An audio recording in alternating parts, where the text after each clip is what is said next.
Test. 1, 2. Yelling. All right. So we're going to be going live in a little bit. I just need to make sure that the titles are right on everything. Because for some reason, Restream will never update the titles for the stream when I go live. I hit the update titles thing, and it'll say that it did it, and then it never does. So, oh well, you work with what you got, making your way to the top. Analysis. Let's David Pakman versus Richard Spencer. Should be a fun one. I mean, it's always fun to see somebody stomp a Nazi, So I look forward to it. This is another one where I'm trying this strategy of doing half and half, where like I watch half of it and then I don't know half of it. And I think that makes for interesting content. So I'm going to continue to do that, much to the chagrin of other people that wish I would have perfect hindsight and therefore could do like a more in-depth analysis. I just find that this is probably better. It's probably better to have some element of like unknown to things. Hype for this one. That's cool. I'm happy. This was selected by the patrons on Patreon. So I put it up to a poll. I gave everybody, I think, 4 options or something like that. And then they ended up deciding upon this one. I did give a variety. Like, I think there was only one Destiny pick in there because we keep doing Destiny. If left up to my own devices, I will continue to pick to do Destiny reviews. So it's best to give it a vote for you guys so you could pick something else. Here, let's see. Now I need to grab a description real quick and then we'll be done. Normally I would have music on or something, but man, is YouTube consistent about about taking your shit down when you have music. So I'm now going to be careful. All right. I'm not going to be screwing around with Spotify music if I'm going to restream this to YouTube as well. So that's one cost of restreaming that I don't consider on the Twitch channel. So if you're on the YouTube right now and you normally watch me on YouTube, or you're watching the VOD and you're playing this all back, then I would consider checking out some of the Twitch VODs because there's going to be content there that you didn't get, mostly because of little problems like that. Like, if they take stuff down because they take down music, I probably don't want to play video games on there because I want to listen to music while I play video games. So, little things like that will keep me off of YouTube for now. And the result is that there's content on the Twitch that you won't get on the YouTube. So, it kind of balances itself out in that way. I feel like everybody gets something unique.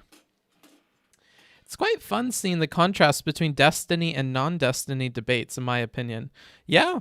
And I like taking the opportunity to, provide in-depth analysis for people that I don't know are the subject of it.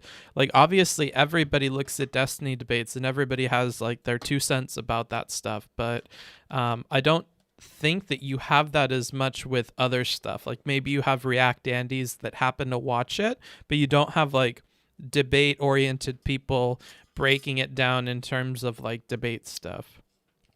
Like, you don't have like a step-by-step of what's going on and who's doing what and where's the logic, where's the rhetoric, how might this land, why are they doing this stuff they're doing. Like, I feel like that kind of stuff isn't as interesting for people to talk about. And if it is, they definitely won't spend that time and energy on like particular creators, I don't think. Especially if their whole thing isn't debate. Like, I don't think David Pakman's whole thing is debate necessarily. So kind of cool to have him in here and to see this. Also, I don't have like a super great opinion of David Pakman. I didn't like going into this, like not as like a dude or politically, because in those terms he seems fine, but in terms of like debate potential, I just didn't see him as being able to like do that. And I was pleasantly surprised. He did a really good job. I think that he did his research on how David Spencer, or sorry, not David Spencer. What is this guy's fucking name? Richard Spencer? How he answers questions and stuff. I think that when somebody is very eloquent and well-spoken, like if we look at somebody like, let me try to come up with an example. Like, let's think about Ronald Reagan for 2 seconds. Femboy angles, true. But like let's think about Ronald Reagan for a second, okay? Ronald Reagan was somebody who is very eloquent, very like well spoken, whatever. Like he came off very charismatically to people, and he always had like retort. But the reason for that is he did a lot of prep. Like he would have a bunch of jokes and one-liners and things ready for the topics that he knew would come up in conversation, and so that preparedness that happened behind the scenes led to him appearing on the surface to be very quick-witted and stuff. So with David in particular, I think that what he did was he looked into the way that Richard Spencer was answering questions, because it's likely prepared. It's likely something that he repeats over and over. Even me, I don't write down the common things that I say to you guys, but I do have a vague idea in my mind of the order in which I hit the points when I like it best. And so, if you look back through the VODs as I do, trying to edit the videos, there's a lot of repetition. And if you keep track, and this is something that I repeat over and over again in the analysis videos, if you keep track of what people repeat, that gives you like a huge indication as to like where their mind's at and what sort of stuff they're doing. Where is their focus? And how can I play around them? Because if somebody is repeating something, all you have to do is know that they're repeating it, and then you need to look and see what is triggering that thing to come up. If you have those two pieces, then you have a prediction that you can make in the conversation that's going to be relatively accurate. So I can then ask something that's going to be a trigger, and I can reasonably get the same response. And then if I just plan for that response, then I can guarantee like a whole little back and forth of the conversation is going to go the way that I want it to go. And I think that that's what David Pakman did here for this interview, is he knew the way that Richard Spencer answers questions. And so what he did was he took questions and priming stuff for those questions, like buttering him up or comparing him to Trump or whatever. And then he ordered them in such a way where he could get Richard Spencer to put out the points that he needed and connect them to a larger picture for the audience that doesn't look very good. So one of these instances from the conversation about halfway through is he gets him to make distinctions between the Jews of Europe and people like the Iranians. And he said that the white people in his white ethno state, by the way, heads up, in case you didn't know, this Richard Spencer guy is like a crazy racist dude. All right. So take this for what you will. So he's saying that Richard Spencer is saying that the white people would agree less with the Jews because of this identity politics thing that he's going for than they would with the Iranians. And, And David Pakman very, very nicely asks questions in a way where he draws out these 2 points separately and then brings them to the viewer at the exact same time. So he got Richard Spencer to very confidently talk about why, we can't really get along with the Jewish people. The Jewish people have a very different experience. They have a very different outlook. They're not willing to assimilate, yada, yada. And then he got him to talk about how we could get along with Iranians so well and whatever. What he's doing is, and I don't know if this is consciously, but two viewers that I kept through my head while I was watching the content, because the way that I normally prep these is Ronald Reagan is dead. Yes, I'm well aware that Ronald Reagan is dead. The way that I was looking through the conversation to do Richard Spencer's side, to have an audience member that may be privy to what he's putting down, is I just imagine the average racist person in America, or the average bigoted person in America. And if you told the average bigoted person in America that we could reach an understanding and get along less with European Jewish people than we could Iranians or Persians or these other people, I don't know if you necessarily still have them on board. I don't know if that makes sense to them. And I noticed that throughout the conversation, that if we look at it from a bigoted perspective, a lot of the stuff that Richard Spencer is saying doesn't make a lot of sense. I think if you have a general hatred towards a lot of these different groups, the distinctions that he's making are arbitrary. And I think you could easily even if you're a bigot, you could still like not come out thinking Richard Spencer looked very intelligent or it looked like he made any sense at all. And that's because Pakman is poking a lot of holes in his ideology. Another big thing is talking about assimilation. What does that mean? Like David Pakman's like, I live here. I live as an American. I eat American food. Like, I speak English, like all this other stuff. If you're saying I live a fundamentally different, like, entire existence in America simply because my identity being Jewish, like, and you're saying that somebody from a whole other place we could probably agree with and communicate with and whatever better with than we could me who lived in America as an American, like the picture that he paints is so like vivid for whether you're a bigot or whether you're somebody who's on the fence for Spencer or you're like firmly in David's camp. He just doesn't lose anybody throughout the whole conversation, and he's very, very consistent about shutting down when Richard Spencer is trying to like get through his like eloquent, like all the way around point. Like Richard Spencer often, like looking at other interviews, likes to get a whole bunch of explanation into every answer that he gets, because what he wants to do is sell you on an ideology. He's there to like speak to people who are listening to the conversation to like pick up on cues that'll tell them he's on the right team. So what he's going to do is he's going to answer the question in a way that's like, oh, that's interesting. This guy like doesn't like this kind of people. And then they want to hear the narrative that he spins around that. And if that checks out, then they're going to take that and maybe they'll use that in their own private conversations, or they'll look him up to see what other ways he explains racist stuff, and then they'll adopt that. Then that'll be the logical way that they can be racist, right? And so if that's the case, you don't want to let him like get away with all that. You don't want to let him explain all that. And you don't want to let him get all the way around full circle in his explanations. That's another way that you're going to undercut how much his stuff makes sense. And David Pakman does this with very, very interesting, like, question transitions. Like, because he's opening up with a compliment a lot of the time in the, like, follow-up questions, it doesn't look as bad that he's interrupting the dude and not letting him, like, complete his full point.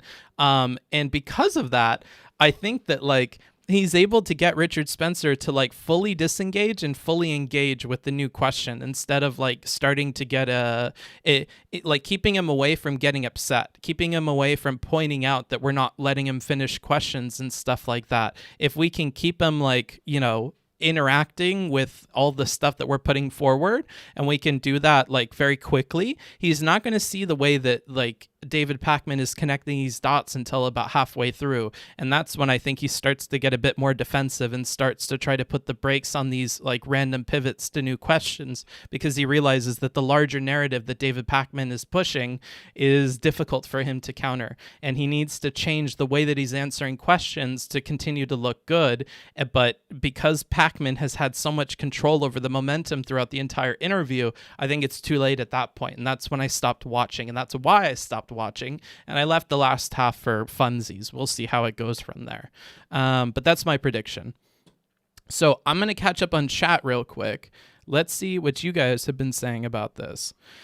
Where do we watch the debate? Here, let me go ahead and put that link in the description of the YouTube video. You look handsome, buddy. Thanks. I tried to do my hair and stuff like before shooting. You know what? Looking at David Pakman's a good-looking dude. I think that David Pakman probably like does all of his hair and stuff before he streams, and I think that he's inspired me to try to look a little bit better, Look a bit more presentable. Put on the dress shirt. Do your hair. Put some product in it, Look at yourself in the mirror. Make sure nothing's funky. Make sure you don't got a bug hanging out of the cave. You know what I mean? So he's inspired me to do that. Real quick, and I'm not going to do this for throughout the entire thing, but while I'm looking this up, I'm going to run a 60-second ad break for the Twitch viewers. The way that you don't get that ad is either by watching on YouTube or subscribing on Twitch. I'm going to do that right now, and then I'm going to finish finding the YouTube video for this. Let's see here. You can ignore the homework, oxymoron. Like, we don't do that here. I should take that command off of there, honestly. I either need to make more homework or I need to take that off. So let's pause because this is going to tell us exactly where I was. Let's go to monitor here. All right, wonderful. We get his mug. Let's pull this down to about about a yay high. And then pull this to about a yay high. And this to about a yay high. And this to about a yay high. All right. And then we're going to shrink this. And we're going to put it over here, okay? And maybe I'll pull up the chat just a little bit so you new chatters don't get your messages cut off. How about that? And if you notice, I have a little you can barely see it, but I got a little like feels bad man that's like got a whole galaxy in it. I don't know what it means. My dad is like an IT guy for a big company, and when people like turn in their laptops and like their old hardware, he'll take off stickers if he can to like reuse them. And this is one of them, and he's like, "Hey, this is from that website. Do you want it?" And I'm like, "Hell yeah, dude. It's kind of cool." Hold on, I don't want to Tyler 1 this, but this is what I'm eating. It probably doesn't look very appetizing on camera. It's a rolled omelet that I made this morning, and it's just to kind of help me through this because it's hungry boy work doing this. Behold the master race. Yikes. I'm surprised Deepak doesn't debate more. He has a talent for it. I would definitely say from this, it's not really a debate, but it's like, what's that British dude or English dude who like who has the very pointed, is it like Pierce Morgan or something, the asshole dude? He's very, very good at asking a lot of questions. He's good too. Oh fuck, hold on. I need to put this in the YouTube chat. One sec. Here. Actually, not the chat. My bad. The gosh darned it. Hold on. I gotta finish this real quick. YouTube Studio. Did anybody review this before? I doubt it, but did anybody, or like, what were your thoughts on this when you watched it? I'm curious. While I update this thing real quick, and then we'll get into this. Almost done. Here we are.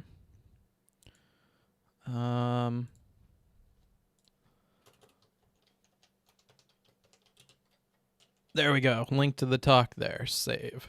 There we go. The link to the talk will be in the YouTube description, so if you go to the live stream there, you can grab it. This is as far as I got, so oops. Let's turn this back on. I haven't watched it since it came out, but I remember thinking it did well. Do you mean Christopher Hitchens? Oh, my bad. Yeah, Christopher Hitchens. No, I had no idea this even happened. Oh, okay. The Ben Shapiro interview would be a fun, quick one to run through. Ooh, we could do that as follow-up if we have like a lot of time. So this is as far as I got. I went about 22 minutes in. From here, again, the reason that I stopped is because I want there to be some kind of fun mystery element to the end of the debate. I don't want like perfect hindsight. I think that was fun with the Demon Mama one, and I think it'll be fun here because it results in me being wrong. And I often talk about this, but like I like admitting when I'm wrong. I like being wrong on the internet. It's kind of fun because then I get to admit that I was wrong, and I think that's something that more people should do. And I'm happy to be on the cross of that one. I'll bear that burden. I'll be wrong all the time. I think that's kind of fun. So I'm going to be very, very confident in my assumption of how this conversation is going to go. And the reason is he loses all momentum. David Pakman has been on the attack with every single question. He successfully thwarted this guy from garnering any kind of audience, bigoted or otherwise. And so at this point in the conversation, with David Pakman being on the attack and asking so many pointed questions at once, I really think that he has lost this. There's no way he recovers this throughout the rest of the talk. That would be my guess. Pierce Morgan was good in America's Got Talent, but I lost respect for him after actually seeing his stuff after that. Well, that's sad. Oh, we can't hear you. Let's see, why is that? Institutions, although they ultimately backed down. I'm joined today by Richard Spencer, who's the editor of altright.com and president of the National Policy Institute. Richard, I know you've had a busy inauguration weekend, and we'll talk about that a little bit. A streamer without an ego, my God. I want to just first start, for people who may not know your sort of political philosophy, in preparing for this interview, I read about a lot of terms that are ascribed to you, many of which I think you don't agree with. So let's just see if we can figure out sort of how you describe your political philosophy. Look at this. Look at this. Guys, so my rhetorical Andy's in the chat. What do we think that David Pakman has already done really, really good here to disarm this guy? What did he just do? And if you're new to the stream, we pause every few lines. So you're not going to have a fun time if you don't like pause champing. I will say that right now. So FYI, what do you think he did? I understand you. Don't worry. You're safe here. Exactly. He's establishing this right here. And he's showing that he understands from that dude's perspective what problems are that he's encountering. So he's trying to tell this Richard Spencer dude, as I understand it, these labels, buddy, these labels are a real tough thing for you, aren't they? I understand the labels are tough. I understand people are ascribing values to you that you hate. Let's get that out of the way, buddy. Let's go ahead and clear the air. What do you want to be called? What are your, not pronouns, what are your political classifications? So let's listen back to that one more time. Agree with. So let's just the terms that are ascribed to you, many of which I think you don't agree with. So let's just see if we can figure out sort of how you describe Look at that. Wow. Look at him. He's so happy. He's like, yeah, like, you know what, buddy? Hey, hey, a Nazi's got it tough out here, bro. Hey, people be throwing around some fucking slanderous terms out here, buddy. They be calling me some bullshit, bro. I just want a home for me and my fellow whites. That's all, brother. So that's what this guy's on about. And he's trying to disarm that immediately. He's trying to he's trying to establish that tone so that he can ask these questions, get some honest answers, not get a lot of pushback from him. And this is going to disarm him for the rest of the intro. Your political philosophy. Do you consider yourself to be any of the following: white nationalist, white separatist, neo-Nazi, Nazi, white supremacist? Do any of those terms apply to how you see yourself? I think white. And listen to that. So good. Do any of those terms apply to how you see yourself? Very, very nice. Very subtle. Very nice. Nationalist would be the term that I'm most comfortable with. The term that I identify with is identitarian. And to sum that up most concisely, that means that identity is the foundation. I'm a communist.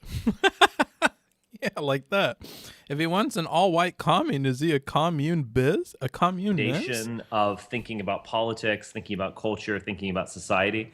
So that question, who are we, is the first question we ask before we ask other questions like, what should our economic policy be? What do we think about culture? And look at how careful. We give points to Deepak. Let's give points to the white supremacist here.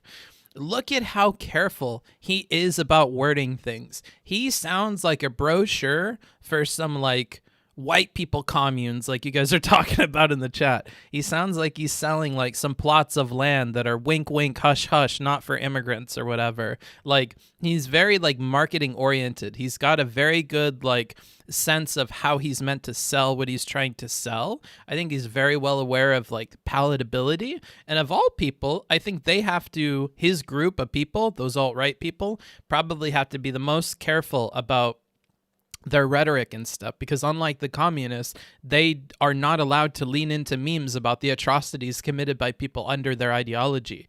So unfortunate is the right way of putting it, they have to be very careful about their rhetoric. They have to be very careful about dancing around what they mean, what are the actual like impacts of what they're talking about. They have to wrap it up in something nice. So let's listen to the way that he does that here. So that question, who are we? This is what sounds like it's on the pamphlet for some like white only community, bruh. This question of who are we? We need to return to basic questions like this. Basic questions of community, of heritage, of genetics. Like, it sounds like it's a 3-part argument where one of them's yikes, but they're wrapped up into a like this is the scary bit. And this is what David Pakman needs to try to curb. The more that you let this guy talk, the more that he's able to bring slogans and points like this back around on themselves and back around to answer questions or back around to explain away a lot of the problems of his ideology. If he's able to do that, that's effective for him. So you're going to want to curb that in some kind of way. Much like in the Destiny and Demon Mama conversation, Demon Mama needs to interrupt Destiny depending on what he starts on, because Destiny will have these like straw man arguments he constructs on the spot that you really have to weave around, or he has these arguments that he'll put forward about his history and things like that. And if you get worked up into those, or you let him get those off without substantially responding to them, it can look really bad for you. So interrupting can be helpful for some kinds of people and some kinds of styles. Yeah. Is the first question we ask before we ask other questions like, what should our economic policy? Does it help his image to have a black eye? Well, I don't know. People may want to look up why he has the black eye. They may look up Richard Spencer black eye. I'm not sure. Tough to say. What do we think about culture? What do we think about foreign policy, and so on? Yeah, this is where the denouncing Nazism meme comes from. When you and I think in a recent interview, I think multiple times you've taken credit for creating the sort of concept of alt-right or alternative right. I mean, I just want to get that on record in our interview before I ask questions based on it. You do take credit for that? Yes, I do take credit for that. In the summer of 2008, I started using... This ain't Doom? Oh, fuck. Did Twitch not update either? Hold on. Hold up. Oh, it's not. Dang it. Hold on. I hate Restream, dude. It doesn't update anything. Analysis. David Pakman. That's probably going to influence things, huh? I'm sorry, Twitch chat. David Pakman versus Richard Spencer. Analyzing. Okay. God damn it. I've gone and fucked it all up. I'm sorry, guys. There you go. Oh, no. Sorry about that. Does it hurt his character? Yeah. To have a black eye as opposed to a white eye? It might, dude. It might. Can he be in the white commune with a black eye? Those are interesting questions. I hope David Pakman gets into this. This term, an alternative right, or even the alternative right. And at that time, it was much more vague than it is today, because I think I've evolved, a little bit, and I think the term has evolved in parallel. But at that time, I would say the alternative right was a big tent of people who wanted to get away from the conservatism of the time. We wanted to get away from George W. Bush. We wanted to get away from the Iraq War. We wanted to get away from all the things that defined the right in the 2000s. And so at that time, the term was, you could say, a bit looser. As things have gone on, I have developed my own identitarian philosophy. That, of course, the identitarian, that philosophy as an ideology emerged in Europe. I developed my own version of it, you could say. I certainly identify with that movement. And it's interesting because the alt-right has evolved as well. And I think the alt-right has evolved at this point where it really is an identity movement. It's well, that's interesting you say that, because on the one hand, see how he tries to bring things back around, and that's when David Pakman chooses to swoop in? The threshold for David Pakman jumping in will change over time. Notice how in this instance, we saw a full loop. So if you're a DGGer, you certainly love talking about looping, don't you? This is a loop. And David Pakman is stopping immediately at the close of the loop. We've come back around. He's bringing the identitarian topic right back around to what they were talking about initially. Okay? And so David is stopping that after it's happened. But moving forward, David will start to jump in before that can happen, or immediately as it's happening. And that's going to throw him off more. See, he's like that right now. this kind of timing in the interruptions, this timing with the questions is, I think, catching David Spencer off throughout the conversation, and it is worth looking at. Wait, Booksmarts is on YouTube now? Yeah, I stream the important talks on YouTube as well. So if I'm doing something like, analysis, I'm probably going to try to do it on YouTube. And one of the aspects that's very common, and the thing is, the alt-right is a somewhat amorphous movement. Its borders are not super clearly defined. It's David Spencer, my bad. Oh, did I mess that up in the Twitch thing? Wait, did the Twitch thing even update? David Pakman, Richard Spencer. No, it's correct. It's sort of a self-professed thing, but David Spencer. Do you think the fact that there is a lag is helping make the interruptions more impactful because Dick Spencer doesn't realize until it's too late? Yes, because he's thinking way farther than he actually, ends up getting caught up. He misspoke. I think that's good, actually. Because on the one hand, one of the right has evolved at this point where it really is an identity movement. It's well, that's an interesting identity you say movement. that, because on the one hand, one of the aspects that's very common, and the thing is, the alt-right is a somewhat amorphous movement. Its borders are not super clearly defined. It's sort of a self-professed thing. But I think that's good, actually. One of the aspects that I've noticed is that the alt-right generally, and he does not let him interrupt there. Another very important thing to happen off of the bat. Sometimes we have these things, especially with the alt-right people. I mean, alt-right people seem to be very attentive to what is polite, and they seem to be very once they're put in rails with the conversational dynamics, they seem to fit into that really well. Milo did that with Jangles in the Jangles debate as well. Milo tried to establish with the moderator that he was in control of the conversation. He was the most important guest. If he was unhappy, it would end. And these are things that ended up letting him use the moderator to keep Jangles in check and to make Jangles look worse than he was actually doing.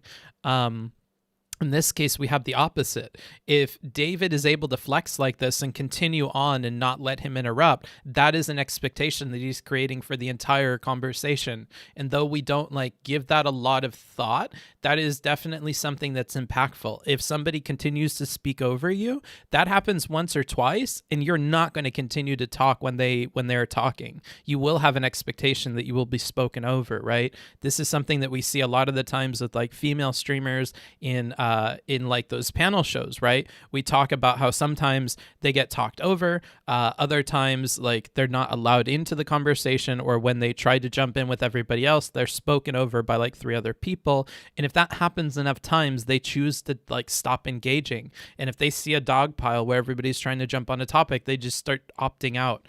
And this is something that we can also see here. Sorry about the burps. I'm drinking Pepsi. Yep.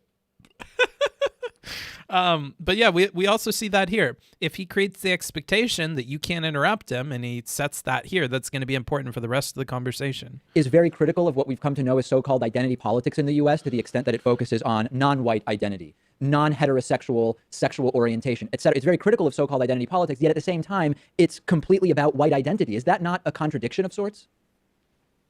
No, I think the alt-right is certainly willing to go there. It's willing to criticize the left in a tougher manner than most conservatives. We're certainly willing to point out the outrages of Black Lives Matter and so on. However, I think I would agree that you are getting to it's not really a contradiction. It's maybe just something that's a bit surprising. I think the typical conservative response to, say, Black Lives Matter or say Islamic immigration into Europe primarily and so on is to say, well, why don't you dispense with all this identity politics? White people have dispensed with identity politics, so should you. Let's all become citizens and individuals and so on. We don't see race and the like. The alt-right is actually fundamentally different than that. That doesn't mean that we're unwilling to criticize BLM or what have you. But we notice how this entire time he has not answered this question really. The closest that he's come to answering the question is to answer saying that it is surprised. You'd be surprised, right? That is actually the closest he gets. The rest of all of this answer is narrative spinning. He's talking about events that are happening. He's talking about the way that they're interpreting those events, but he's not actually addressing what David is asking about here. Dude's just waffling. Yeah, he is. And the thing is, the alt-right is not going to really advance unless we accept the fact that we are an identity movement. We can criticize other identity movements, but we need to, in a way, recognize them for what they are. This is something new. And this almost points at some kinds of fractures in his side that he's admitting to. That the people on my side, we together need to identify that we are identitarians, whatever, in order to like continue with what we're trying to do. We're not surprised by the fact that African Americans would want to be a part of an identitarian movement like BLM. We, in a way, understand them, even if we're highly critical of their actions and their policies. So you could also say that identitarianism, though that word is not very popular, certainly not as popular as the alt-right. Identitarianism is this new force in the world. And look at how, again, we talked about how these people have an awful ideology. And unlike the communists, they recognize that that has a troubled history. Anybody trying to look up anything that he's talking about through Google or anywhere else is going to run into some awful shit.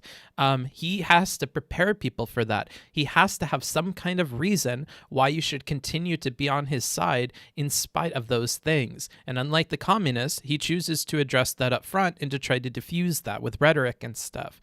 But again, we've used all of this time to try to do that for him. He's yet to answer the question, and he's yet to even really convince us on the identitarian thing. He hasn't explained much about what it means outside of his unique definition, which he said is based on the European one, though is a different thing altogether. He's not coming off very good. That is actually very strong.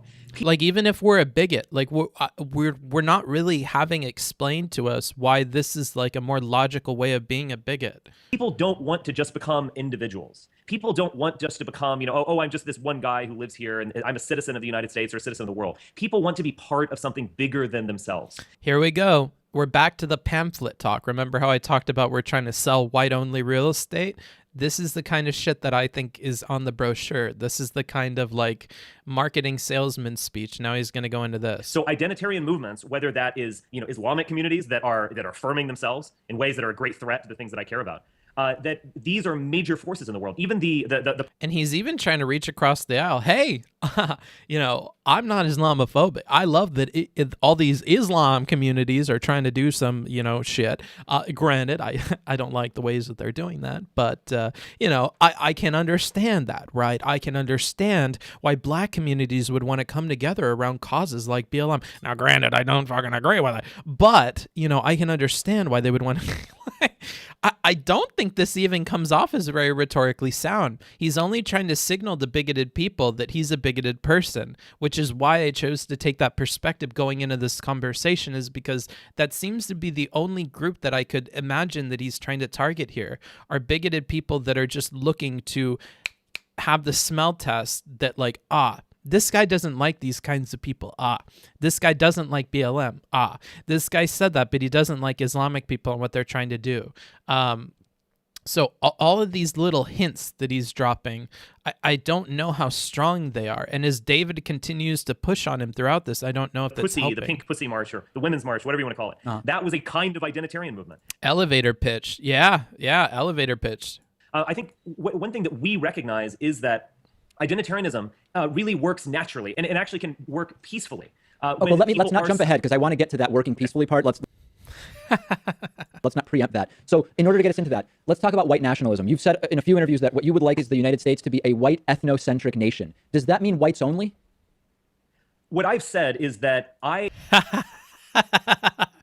Very, very quick of Pakman to change the gears right when we're getting, man, this is like edging, dude. He was so close. He wanted to talk about why it's great, and then he takes it away from him and he goes to this, and it's a very difficult question. We may even be taken aback by that. Let's listen to that question one more time. In order to get us into that, let's talk about white nationalism. You've said in a few interviews that what you would like is the United States to be a white ethnocentric nation. Does that mean whites only? What I've said is that I imagine a post-American world that would... Here we go. He has taken a page out of Vosh's handbook, dude. We talk about horseshoe theory. I think this is some horseshoe theory, right? If you're privy to that.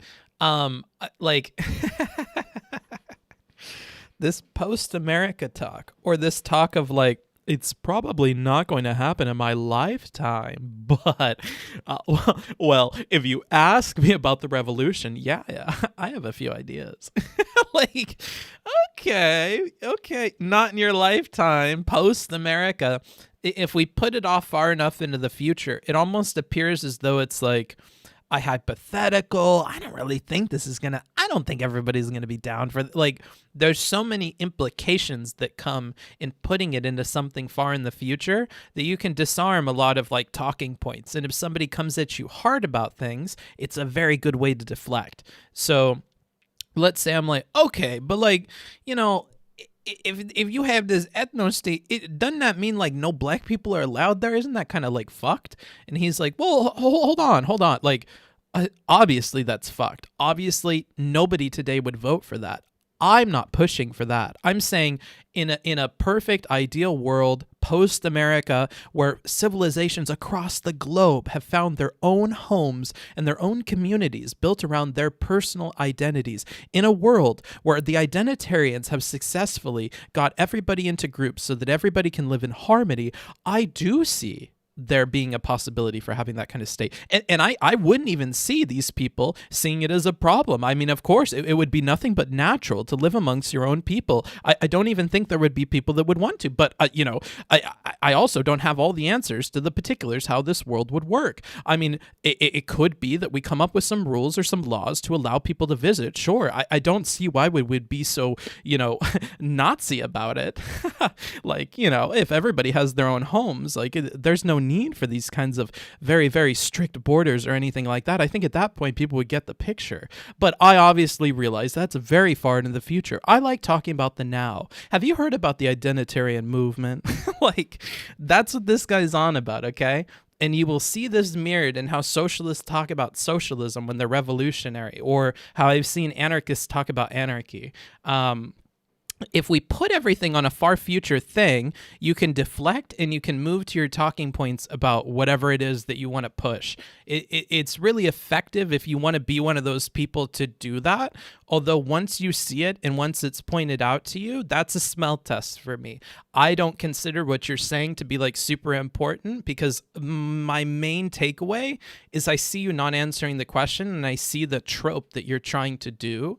And that's where I have a problem, right? And maybe as my viewer now, you can see that and you'll start to see this problem in how other people talk about the stuff they want to do.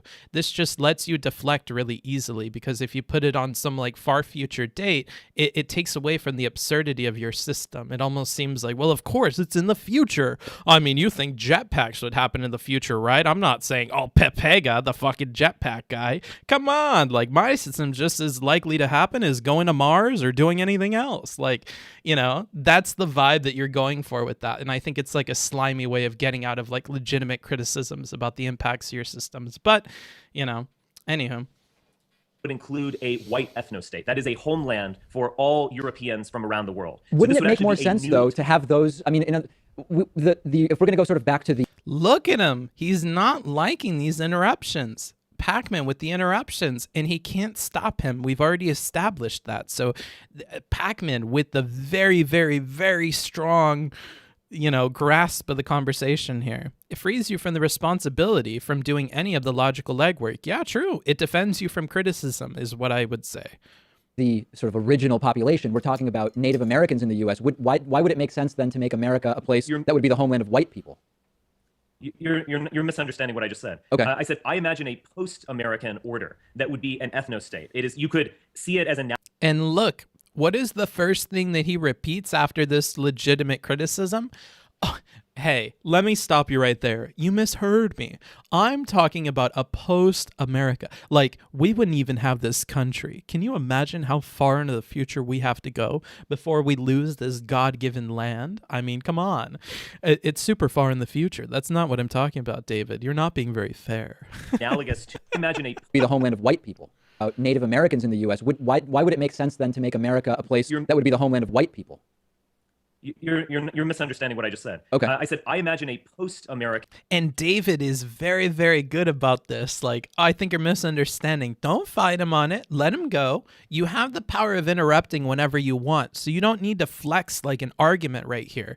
You can let him continue. If he continues to repeat himself, you can stop and you can repeat your question. And that makes him look like a dumb fuck just as much as it makes you look like you're being difficult, right? So that's an option that he has, among other things. Like, he could immediately go to another question, which is, I think, how he handles this. But like, he is in a position of power. There's no reason for him to argue with the guy here. Let him complete what he's saying. Let him hang himself with whatever he's about to say next. If he chooses to repeat the same thing, that's his bad. If he chooses to go to something else, you can always interrupt him. Don't let him bring the point back around. He's very long-winded, and that's going to be his downfall if you can just interrupt him, which you've already secured for yourself as like the moderator of this discussion and somebody who seems to be holding the keys to power and, you know, what you guys are talking about. Order that would be an ethno-state. It is, you could see it as analogous to the Jewish state of Israel. That is, please get rid of that feet pic on your whiteboard. No, bro, I like it. It's cute. How should respond to the far future thing once recognized? Point it out. That's up to you, Simon. So for me, it's mostly just like a smell test to know that maybe this argument is rancid, or maybe this person hasn't thought this through very well, or above anything else, it tells me that that person is not capable of arguing about that thing, or they don't want to. So for me, the next like step is not to like point it out or anything. Oftentimes for me, it's like to move on. I think smell tests are something you best like keep in your pocket. Don't let people know what you're using to like test them all the time. I don't think that's like super great. Like if it comes up in your friends and stuff, you can, but no, I don't think it's worth pointing out. I think it's just worth like keeping a mental note of and like letting that impact the way you're handling this conversation. You could choose to point it out if that's part of your deal, but I often don't. It is a state that is a homeland for all Europeans. So this would actually be a very new thing. The people who defined the United States were primarily Anglo-Protestants who came over as colonists. There was obviously a fraught, bloody history on this continent, but Anglo-Protestants primarily defined the United States. After the Civil War, I think the United States became more of a European country. The idea of a melting pot is fundamentally a European melting pot, and it was often described explicitly as such. And look here. He's not really trying to like get at what Pakman is talking about. He's continuing to draw forth a narrative, and Pakman has let him like finish one loop here. So the loop that he's coming back on is he's trying to explain how the idea of a melting pot is flawed. And actually, when we said melting pot, we meant this. He's trying to get talking points off here, and that's one major one that he's able to get in.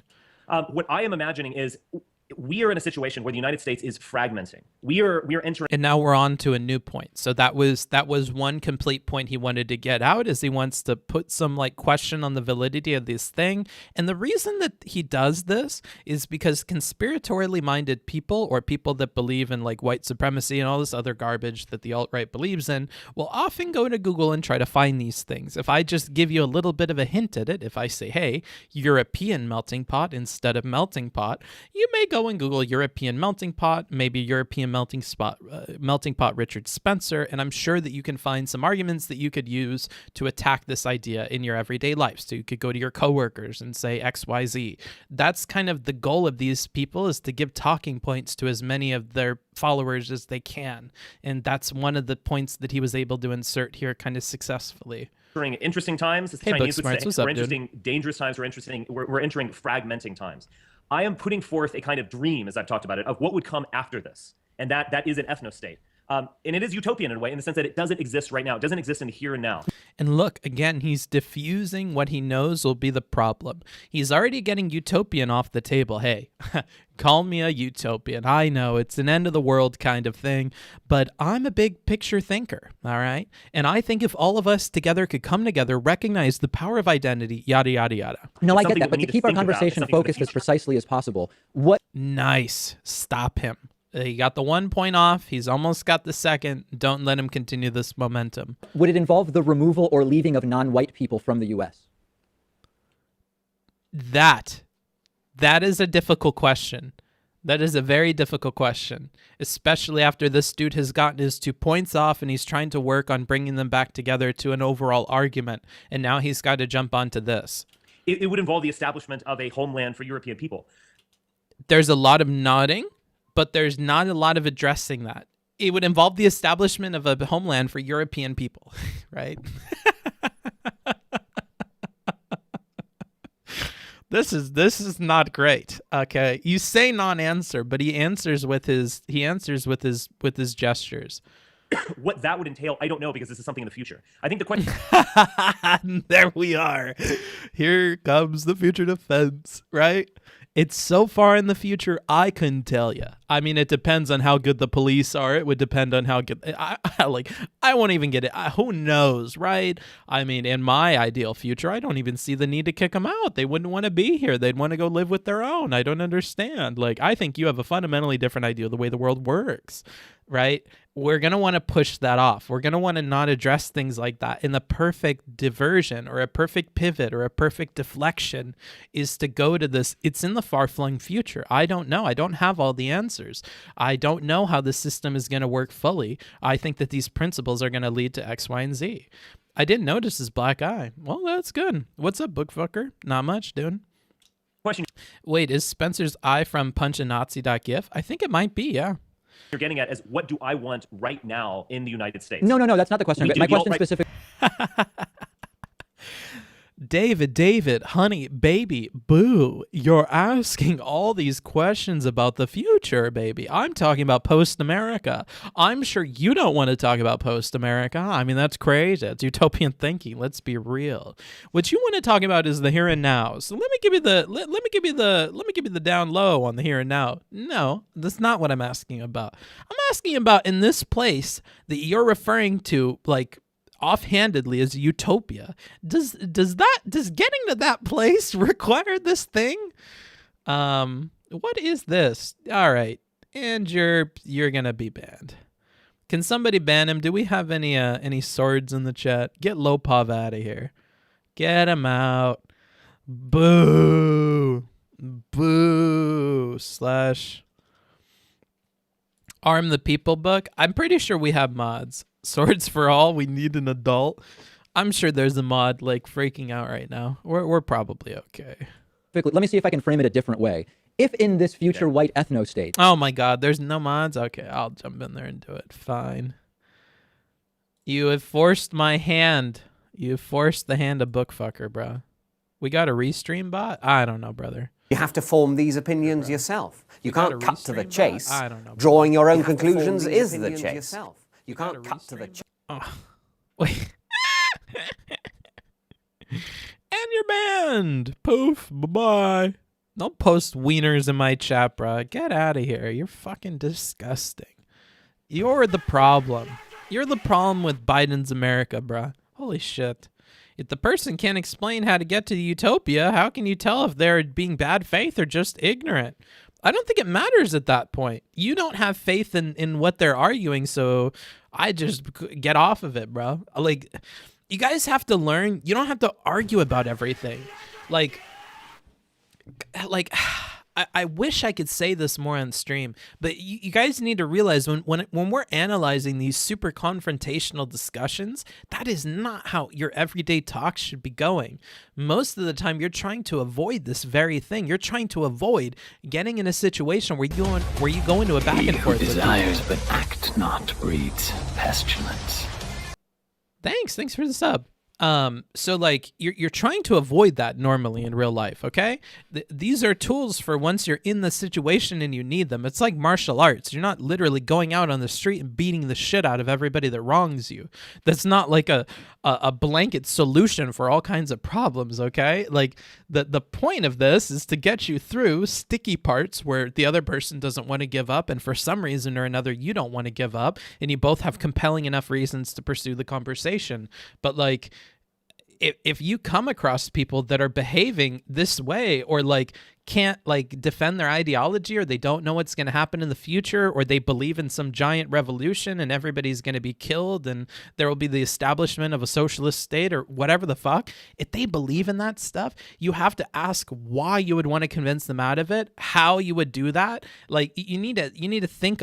You have a lot of questions to ask yourself. This is a smell test to tell you that you should analyze the conversation with that person and think about, what is the benefit to me? What am I looking trying to get out of this, because this person is so far removed from like being able to talk about this in a productive way that I don't know if we should continue on this topic. And for me, in my real life, a lot of the time, whether I'm honest with people and I legit tell them we can't talk about this, or I just dead ass like move off of the topic and just never tell them about it, there's just a lot of stuff that I pick up on people where I'm like, oh, I don't want to talk with you about that, right?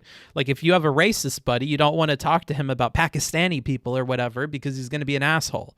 So, you know, like I don't think you'd like, you know, it's a lot like the Life's Counsel and Counsel video that I posted on the YouTube, which if you do !YT, you can get the YouTube channel. Thank you for the sub. But it's a lot like that, where it's like you need to realize that certain people you can have certain conversations with. Certain people are knowledgeable about certain things. Certain people are reasonable about certain things. Certain people are logical about certain things. And certain people are emotional about certain things. Certain people are illogical about certain things. Certain people don't think. Certain people, you know, whatever. So, you know, and you will find that people are like this in different topics, right? The dude that knows about all of the stars, the astronomer dude who can map them out and do the math, he might not be good at relationships, right? He might like not understand how a person works, but he can predict the movement of a star for the next like 100 billion years or something, right? I don't think one takes away from the other necessarily. Everybody is good and understands their different things. And I think the general intelligence of a person is their ability to like creatively connect what they've learned in these different areas and have an intelligence that carries over between all of these topics. So, you know, that general intelligence is what I look for in people. That's like what I'm trying to look for in people that I like. Breathtaking. Because no matter what I do with them, or no matter what I talk with them about, they'll be interesting. So I think you need to rethink what you're looking for in other people, what you're looking for in conversations, and like remember that choo-choo, ayaya. Oh, okay, cool. We're on like we have one of those hype trains. Awesome. All of you need to subscribe. I'd get that in now. We'll stay pause I have champ to for a type little the bit. message to get the emotes. Nice. Well, there you go. There's your message. Thanks, Epiphany. Wow, Epiphany, rock star of DGG of the Destiny Discord. I'm honored by your presence, buddy. Do you know your MBTI or Enneagram type? I don't care for that stuff, dude. Also, IRL, 80% of the effort when talking to crazy right-wingers is trying to not validate their prejudices against liberals. That's... this is what I mean. Think about why you're going into the conversations with these people. Is that may be what you're trying to do? Is that what I think people should be doing? Should 80% of your effort be like, you know, trying to make sure that you're not like casually validating any prejudices they have against liberals? I don't know if that's healthy for that to be your focus the entire time, right? Like they're going to have those prejudices whether you validate them or not. Like if you go there and you're a crazy leftist person, if I'm being honest, you are just confirming their suspicions. But I don't think you being good like denies them their suspicions either. I think you just become one of the good ones, or like, oh, you know, I hate liberals, but I'm okay with the David Pakman guy, or I'm okay with Bastia. You know, you just become one of those. But I don't know if it's smart to spend all of your effort on that. I think, if anything, you could reinvest that effort in understanding them or something else. No brakes on the rhetoric train. True. Let's just keep this shit going, bro. Let's just keep reviewing. That's what the people want. That's where the hype train's going, bro. So let's kick it to the next station. You learned that non-white people were being rounded up and sent elsewhere. We don't have to determine exactly where that would be. Is that something you would be okay with? Would that help to get us to the white ethno-state that you envision? Damn, buddy. Whoa. I would support peaceful, you could say, ethnic redistribution, such as what was done in the... Oh, and there we have it. So Deepak got what he wanted, granted, wrapped up in some... oh, shit. You guys can't see the video. My bad. There we go. Deepak got what he wanted. I shall call him... We have Spencer giving exactly what he needs. Ethnic redistribution. Hey buddy, saw that you liked my comic on Twitter. I forgive you for not following me. Damn. Wait, which comic? I follow a lot. I like a lot of stuff that I know that I can't follow because people will make fun of me. So, if I like your stuff, I probably do like it. The only comic person I can think of that I really, really like is the person that makes those animal comics with like the donkey Democrat and like the Republican one. It's like a possum person. I forget what they're called. Does anybody know who I'm talking about? Please make Shiraishi pissing new emote.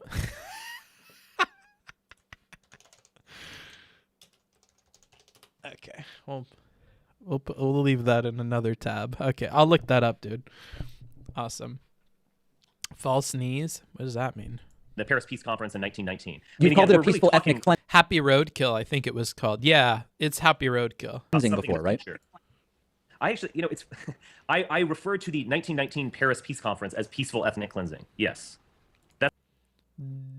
And there we go. Remember how I talked about before? The point of these people with some of their points is to get you to Google something. They want to get a keyword off to you. This is the keyword. He wants you to Google this peace conference. There's likely talking points out there about this peace conference thing, and that's a good talking point if you're going to bring up the topic of ethnic cleansing or whatever to your coworkers or whoever. Again, a lot of these, we talk about how Stephen can break somebody apart in two questions, right? That as long as you're a critically thinking person, you could probably ask the average person two questions about their beliefs that will stump them. And that's because most people won't follow something past that point. Once they hit a wall like that, they're often frustrated enough to discontinue thinking. They don't really like that. So if you can get a point like this, you can win 2 steps in with your coworkers and you can start to convince them or move the needle on their thoughts about Nazi shit, right?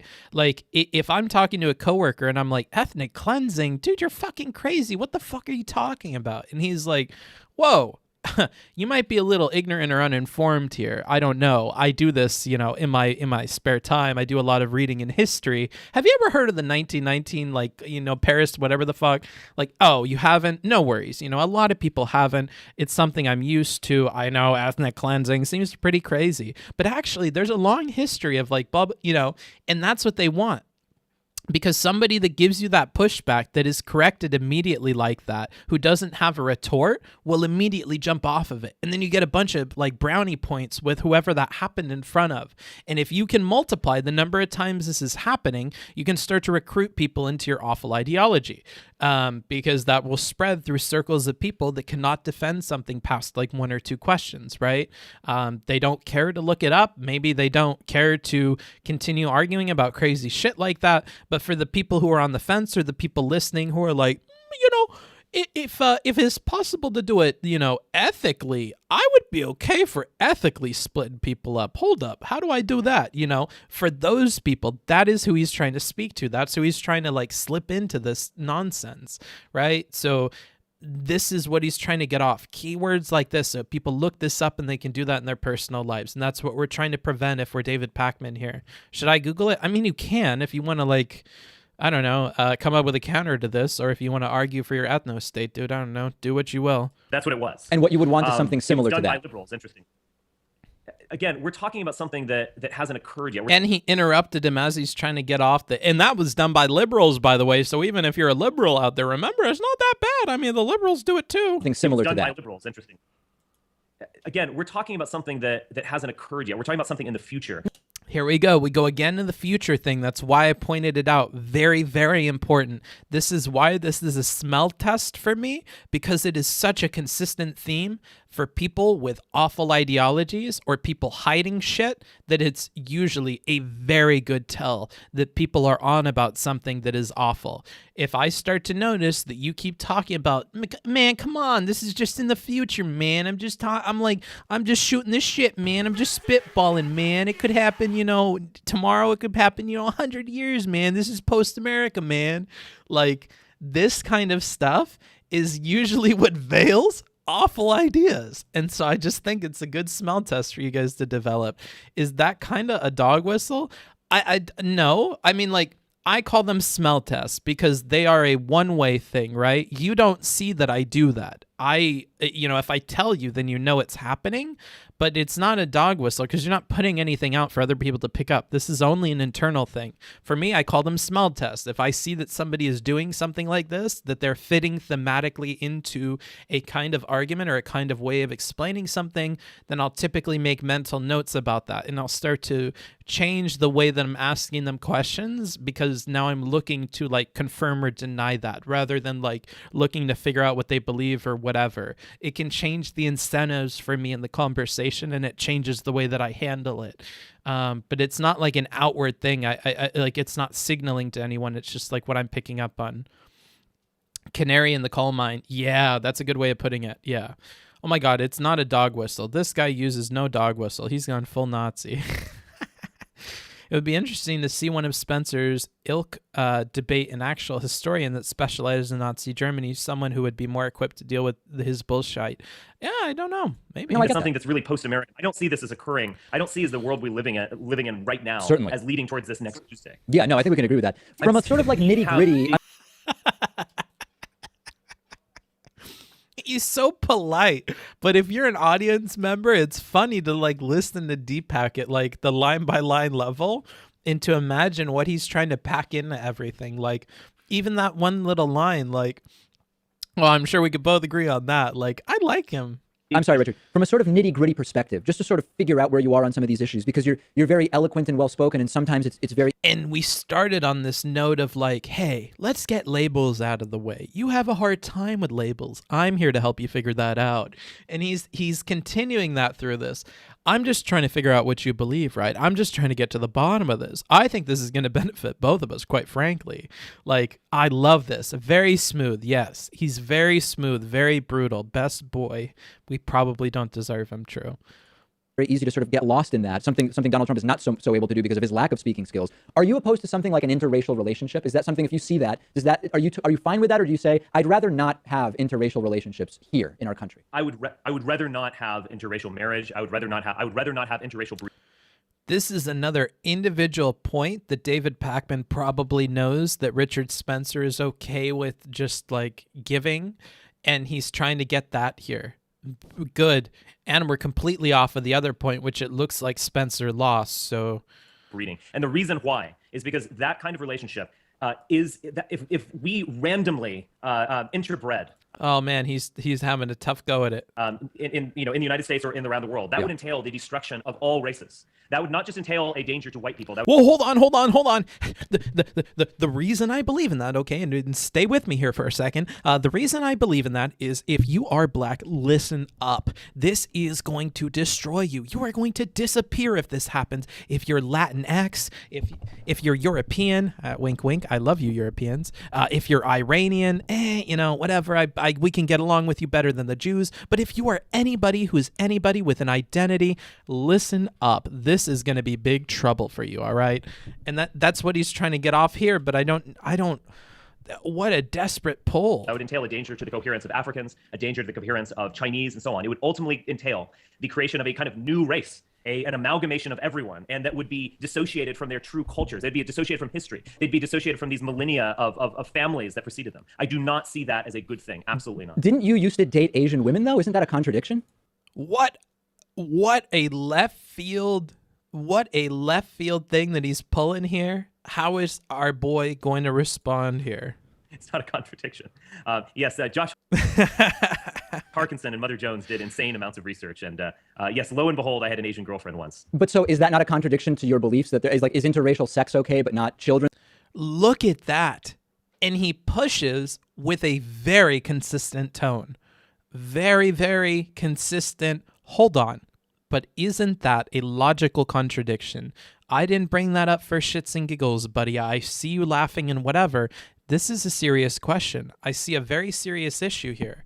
If you are doing this, how is that lining, this, keeping us tonally consistent here? Don't let him laugh that off. If you do that, that's going to impact how he can respond next. Like you could have sex with your girlfriend, but not have children with her?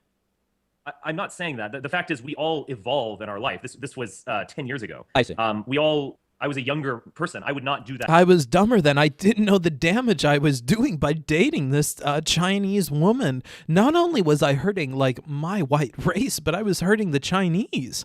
I damn near diluted it. Yeah, I was doing the hanky spanky. And, you know, if that would have gone one way or the other, I mean, I could have diluted the race, and that would have been awful. Past me didn't realize what he was up to. He didn't realize the true implications of that decision. Like, yikes, you're not looking good here, buddy. This is so fucking crazy. That now, no. But So we you would all no longer evolved date in Asian the women, way- you're saying? No. No. Okay, fair enough. That was a decade ago. It's, you know, yeah. Okay, let's talk about your look, my views whole about life, Jews. and I'm sure Look at him. He's yeah, but wait, hold on. Let's not just move on from that. Wait, why did you ask that, buddy? Does that make me look that bad? It's not that bad. Come on, bro. It was 10 years ago. Like, look at him. He's floundering on this point. I wonder if this came up in another discussion and he performed this poorly. I wonder if that's why Pakman has chosen this one thing in particular. But that seems to be a sticking point for this dude. I want to hear a little bit about your views about Jews. Are Jews white? No, Jews are not white. Jews are Jews. And if we define Like, here's the thing. I said before that to do the analysis for this conversation, I tried to keep in mind what would a bigot think throughout this, right? I'm trying to think, if I was a bigoted person, if I hated these groups of people, if I really held that in my heart, how am I interpreting how things are going for the both of these people? And like, Pakman asks very common sense, very pointed, like simple questions, almost like conservative questions. Like, if you watch Jesse Lee Peterson, these are like the kinds of questions that he asks. They're very pointed. They seem logically simple. They seem like they should warrant a very simple response. But when you give the wrong simple response, or you give a simple response that's going to need some more explanation, that's when it looks like a weak response. So if you ask questions that are simple on their face or simple in like their length, but then require like lengthy answering or require an answer with an asterisk, this is difficult. For those of you who like Limmy on YouTube, the Scottish dude who does like skits and stuff, he actually he has a really funny one where like he's dressed up as like a lady in like the stands for an interview of like a politician, and she's like, "Is murder good or bad?" And he's like, well, it's complete. And she's like, just answer. It's only a yes or no question. Like, and like he does that like the entire time. He does this thing where he's like, it's a yes or no question. It's like, oh man, I don't know. It's so perfect. white as European. That is connected with the peoples of Europe, of, you could say, Western civilization. It's really European civilization because it's not just of the West. Jews are not European fundamentally. They have a fundamentally different consciousness, a sense of themselves, and a different story. Even Eastern Hanukkah, European which we Ashkenazi Jews who are from Europe, as you're saying, they're also not white. No, I include all. Because you have to remember, a sticking point with white people who aren't necessarily on board with like being hateful of Jewish people is, from their perspective, Jewish people may very well be white. If you're not on the anti-Semitism train, just because you're racist doesn't mean you can be converted into that. And like, I know drawing lines for bigoted people is something that's not often done on this platform, but in real life, there are stark differences between like racist people that believe like white people are the best and like casually racist people and bigoted people. Like, there are differences between all these groups of people, and just because you're racist or something doesn't necessarily mean you're anti-Semitic.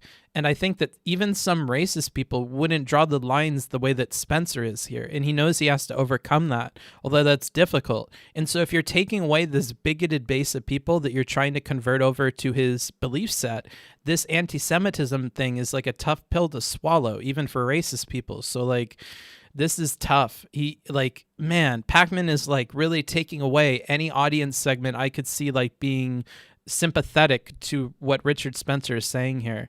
I think you've got to be pretty deep to hit the Jews aren't white level. Yeah.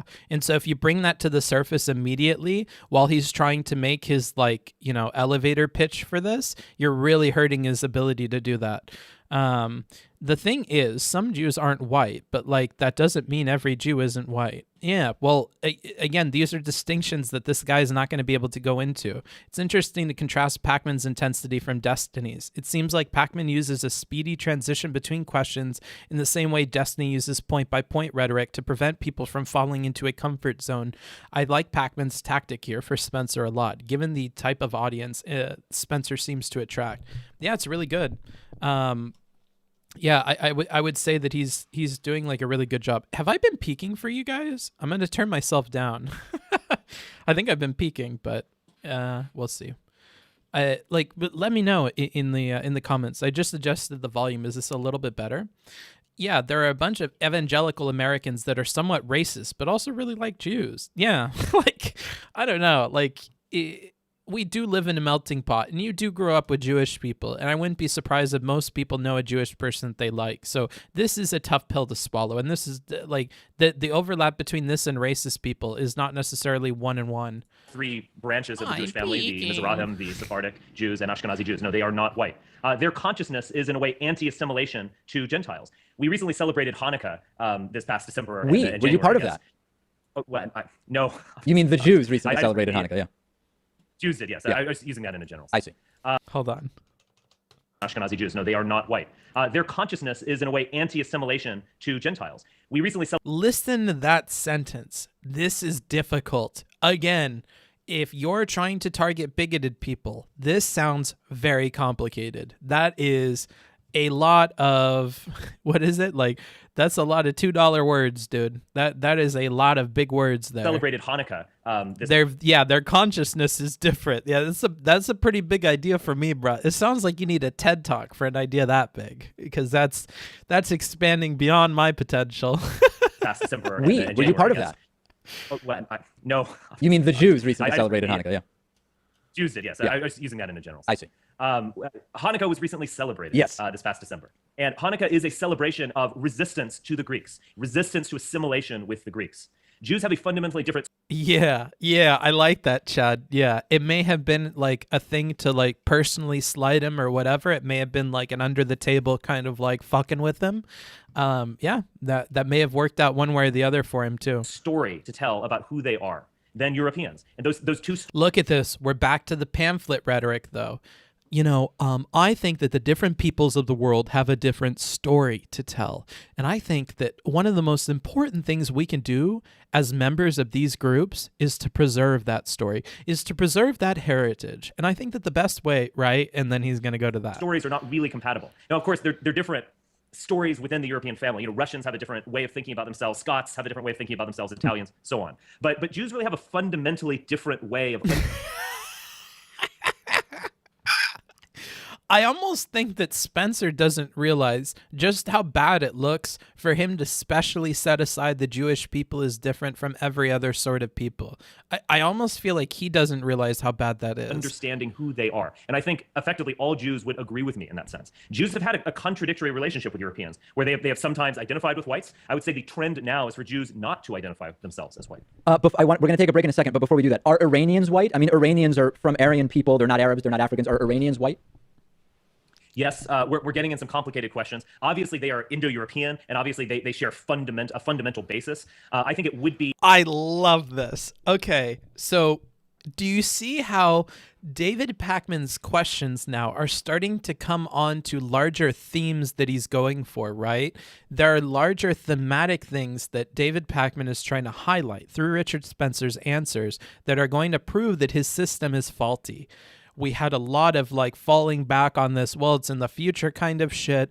We had a clear admission to the cleansing thing and moving of people after trying to deflect on that very same question before, because I would argue the ethnic cleansing is the exact same as asking it about whether or not you would move people out. So I would say that he did get an answer to the very first questions that he asked when he just rephrased it a little bit. And Spencer didn't get a chance to explain what he wanted to on that point because he didn't finish about the 19 whatever fucking French conference that makes it okay all of a sudden. And then he comes back here and he has him set aside the Jewish people as different and this and that. You know, they got a whole different story. You know, their fucking consciousness is all out of whack. Like, he's got him to admit all of this, and then he's going to move back to comparing that to Iranian people. Like, oh, okay, but of course the Iranians, bro, those people have the exact same experience that you would, right? Like, they're pretty similar to white people. Well, more similar than Jewish people, right?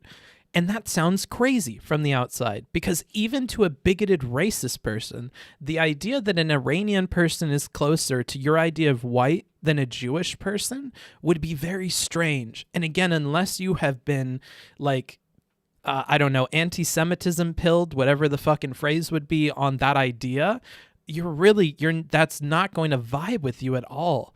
So the only people left that may agree with him are anti-Semitic people. And of those people, the ones who are like, you know, more reasonable about whatever nasty things they want to do to other people, because there may be accelerationist people that don't believe that he's moving quick enough in much the same way. Sorry to do the horseshoe thing, but like with lefty people, we see that there are those who don't think that the people that talk about it are doing enough to like push things in that direction. And then you have the people who want to talk about how can we practically move from like the policies that are on the table now to the policies that have the bits that I would like in them. And who can do that, and who can I vote to get that to happen, right? Big divide between those two kinds of people. Be possible for Europeans and Persians to have better collaboration and so on. But I would say that where I'm coming from is more of an emphasis on European culture and Europeans in North America and European culture. Yeah, you know, I understand the question. Very interesting. Yeah, I would say they're definitely closer. But I think what you really want to be asking me about right now, because this is getting a little fucky for me, I don't know how we got here.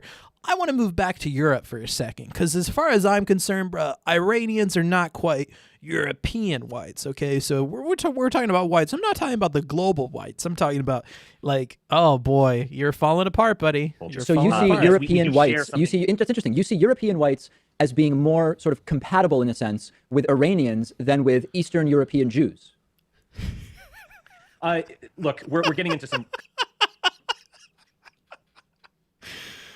And it comes together. I love it. David Pakman, congratulations. This was wonderful, wonderful execution of these questions, these points. It all came together.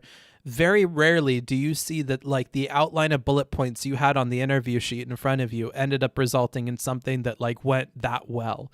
But congrats. That went very, very well for you. He played right into your hand and you got this line off, and I think this is really, really good. Excellent, excellent. Kind of technical. Set the bait, caught the rat. Yeah, sure, but I wouldn't use rat terminology and stuff when we're like covering this dude. It's a bit scary. To be honest, Persians and Europeans, we do share a foundation that is very deep. That being said, in terms of as an identitarian, I would identify with Europe primarily, not so much Persia and the European world in North America. I'm just acknowledging the fact that there actually is a deeper foundation. Because remember, identity is a very complicated thing. It can go down very deep. I would say that bond between Persians and Europeans, it's almost so deep that the Indo-European world, that it's maybe not the best place to form a state or a coherent culture from. I think history has to play a part in this as well. But I'm just acknowledging that fact. I mean, it's very interesting. There's one of the most famous photographs of a lot of flopping around, and now we're going to move on to an entirely different thing here. What foundation does Persia and Europe have? History buff here. I don't know. I assume this is another thing where, oh, if you're interested, you should look into this, right? This is another, he's trying to get you to Google stuff. The 20th century is a National Geographic cover, and you probably know what I'm referring to. It's this. It's actually an Afghan woman who is staring out at the camera. She has green eyes, and hair color is probably similar to mine. You probably know the photograph I'm referring to. The fact is, she is Aryan, yes, in a deep sense, but is she really European? There's the A word. Oh no. Oh no. You dropped the A word there, buddy. And this is major. Like, we talk about dog whistle, bro. This is at like a human frequency. We all just heard that. She looks, a little bit like me, a handsome fella, little Aryan. Like, whoa, yikers. Hold up a minute. Hold up. I think the fact that she is a Muslim, she's from a dramatically different historical context and geographic context. But this just gets at the complicated nature of identity. You can dive deeper and deeper and deeper and find some common bonds, but sometimes those aren't the best places to start. All right, let's take a bruh, I'm Persian. Get this guy away from me. What do you mean?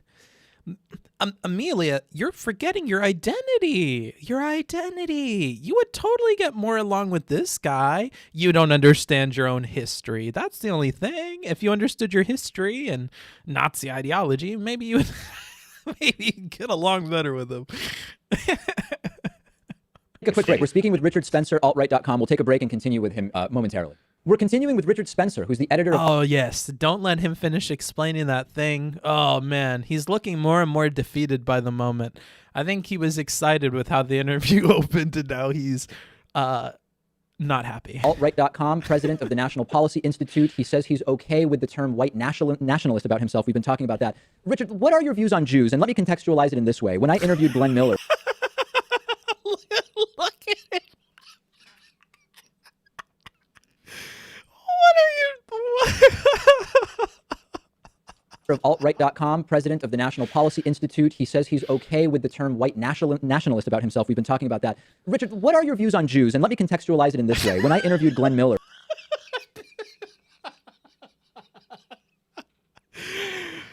Tough statement, I know. Let me go ahead and contextualize that for the people at home who may not understand the connection between white supremacists and your opinion about Jewish people. In 1984, you said this, like... who now talking about that. It's a totally different meaning and not the same area, and he's tricking everyone. Yeah, maybe. Richard, what are your views on Jews? And let me contextualize it in this way. When I interviewed Glenn Miller, who now is on death row for having tried to kill Jews at 2 Jewish community centers in Kansas. Oh, he's so confused. Whoa. You talked to... Hold up. Ultimately ended up killing Christians, but his intent was to kill Jews. When I interviewed him in 2010, he said... Wait, hold on. Why are we in the same sentence? Wait, hold on. Red flag here, buddy. Said that he personally hated me, even though he didn't ever meet me, merely because I am Jewish. And it was sort of it had nothing to do with anything I had done, just by... Spencer could feel a disturbance in the force. Yeah, he most certainly can, dude. By being Jewish, I was a problem to him and we could not get along. What's your view on that? I mean, are you able to hang with Jews? Or if not, if there is, as you mentioned in our first segment, such a sort of incongruency between European whites and Jewish identity, what's tough about just hanging out with Jews? Like, how does it manifest itself? Oh, man. I like that he slips in. Okay. Now, this is like general advice I give to everybody. If you guys want to come off better to your friends, your family, whoever you're talking to, one thing that you should try to work on doing, we talked about listening for repetition earlier in the conversation. I think you also want to speak to people in their own terms. So if you guys talked about X, Y, and Z, try to talk about things in terms of X, Y, and Z. Try to talk in the terms of the other person, because it not only indicates that like you're on the same page with them to some extent, it indicates that you're listening to them very intently, because you're literally taking what they're saying and you're incorporating that back into the feedback that you're giving them. So at many different levels, is that a helpful thing to do? And I think by trying to do that actively when you're talking to people, it also, by consequence, makes you a better listener, because you have to be listening to find what things are important to insert back into the conversation. And if you do that improperly, that gives people an opportunity to correct you. So for instance, if I say, so we were talking about X and Y, right? And you were saying Z. I'm thinking like A and B and then C, right? And they're like, oh, wait, hold on. I didn't say that X and Y meant Z. I'm saying that X and Y meant C, okay? And they're like, oh, okay, that makes a lot more sense, right? So not only are you telling them that you're listening, you're also giving them the opportunity to correct you early on. So if you have a misunderstanding about what the key points are or the way that they're working together, they can correct that immediately following that kind of statement. So all around, again, this is like a very helpful utility thing to do when you're talking to people. Listen for what they're telling you in the terms that they're telling it to you in, and try to incorporate that back into your responses. No, I would certainly strongly disagree with those sentiments, and I would obviously strongly condemn the actions that he allegedly engaged in. Well, he's been found guilty. You might also be appealing to the associations they have with language they choose to use, which hopefully makes them more honest. Yeah, and that's what I'm talking about, the association they have with that stuff. Because like what this chatter is getting at is if I say X, you may associate your uncle you used to go fishing with X, and like when you grew up and you read the Bible, it said X, and like you have a whole lot of baggage with X. There is a reason why the way you are wording your ideas to me is in terms of X and Y equals C. Okay? There's a reason that you're doing that.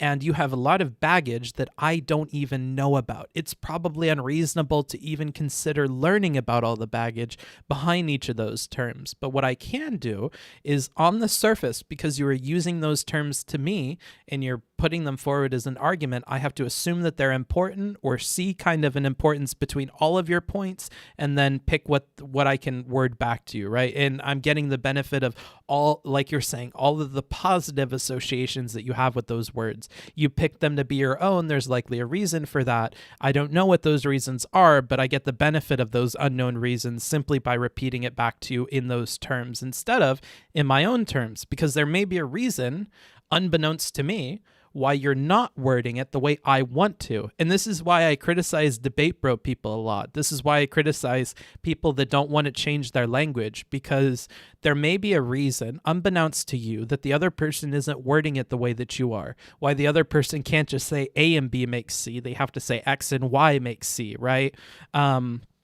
Like, there are reasons why it's difficult to debate with Destiny about private language stuff or N-word usage, and it's because he has a lot of other principles that are all coming together at this one intersection, forcing him to have this take. And unless you're willing to contend with all those other forces, you kind of are going to be like taken aback by why he's not willing to be flexible in one way or the other on this private language thing. And it could be, those intersections could happen anywhere, and you don't know what the individual like points are that are coming together there. All you know is that there's a reason that person is not allowing you to reword it your way, and you need to weigh out in your head, is it worth it to reword it in my way? Is it that important? Can I say X and Y make C, or do I really need it to be A and B? Do I really even need to know why this person's not okay with A and B? Do I care? Like, is it that big of a difference? Shit like that is what you should ask yourself. Are you not talking about the other white nationalist dude? No way is that the Jewish youth streamer guy. Wait, what? What are you guys talking about? Snuck that in there. There are so many quotables here. Yeah, there are. Guilty. There's no allegation. It's not alleged. He's on death row. He's been convicted. He's been convicted of. Good. I disagree with those sentiments, and I would obviously strongly condemn the actions that he allegedly engaged in. Well, he's been found guilty. There's no allegation. It's not alleged. I like that he picks up on that. David is listening so intently. Little things like that. Not allegations. No. Like, and the other thing is, to the audience, though that may not have been significant had David not pointed it out, by pointing it out, David is underscoring the way that Spencer is choosing to talk about this. Like, no, Richard Spencer, after all the things that we talked about, it is interesting that you're trying to word this as like an allegation, that you're jumping to that kind of like, oh, well, we don't know. And I'm like this kind of like quasi defense of this person we know nothing about aside from the nature of their crimes and their opinions about these people, that you're already jumping to this thing. Like that can do something for the audience, even if it doesn't change like the content of what he said or the content of the conversation. So, man, really intentful he is. He's on death row. He's been convicted. He's been convicted of. Good. No, I have a very different perspective. On a personal level, can I get along with you? Can we go have a beer? Of course we can. We're having a productive discussion right now. But the thing is, we aren't just mere individuals. I have people that I respect who are Asians. I've had interesting conversations with people of African descent. I can get along with them. But what we really need to think about these things are on a communitarian basis. Oh, a good conversation with an African. Not every day you hear that. Not every day you need to say that. More like it. Are societies that are biracial or multiracial, is this a way to achieve happiness first? And is this a way to achieve true flourishing? And I would say, here we go. We're back to pamphlet speak. Now, do we really want to degrade these different races? Or do we want to flourish? Or do we want to thrive? Do we really want to bolster the creativity of the youthful mass? Like, we're just using buzzwords and shit whenever we're trying to talk about this utopian idea. Say absolutely not. Biracial and multiracial societies are going to ultimately fragment, are going to ultimately end in chaos. They're going to end in blood and tears. And how would that ultimately manifest? Like, let's just carry out our example, right? Look at how he stops him before he's able to get into why is it blood and tears to have the opposite, dude? Because you haven't sold us on the negatives yet.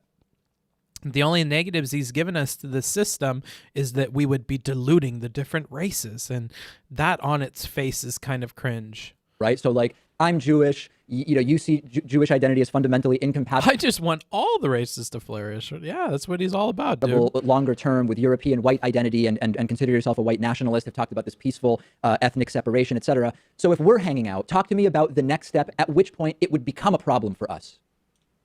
It becomes a problem on a group level. It doesn't necessarily need to become a problem on an individual level. As I said, I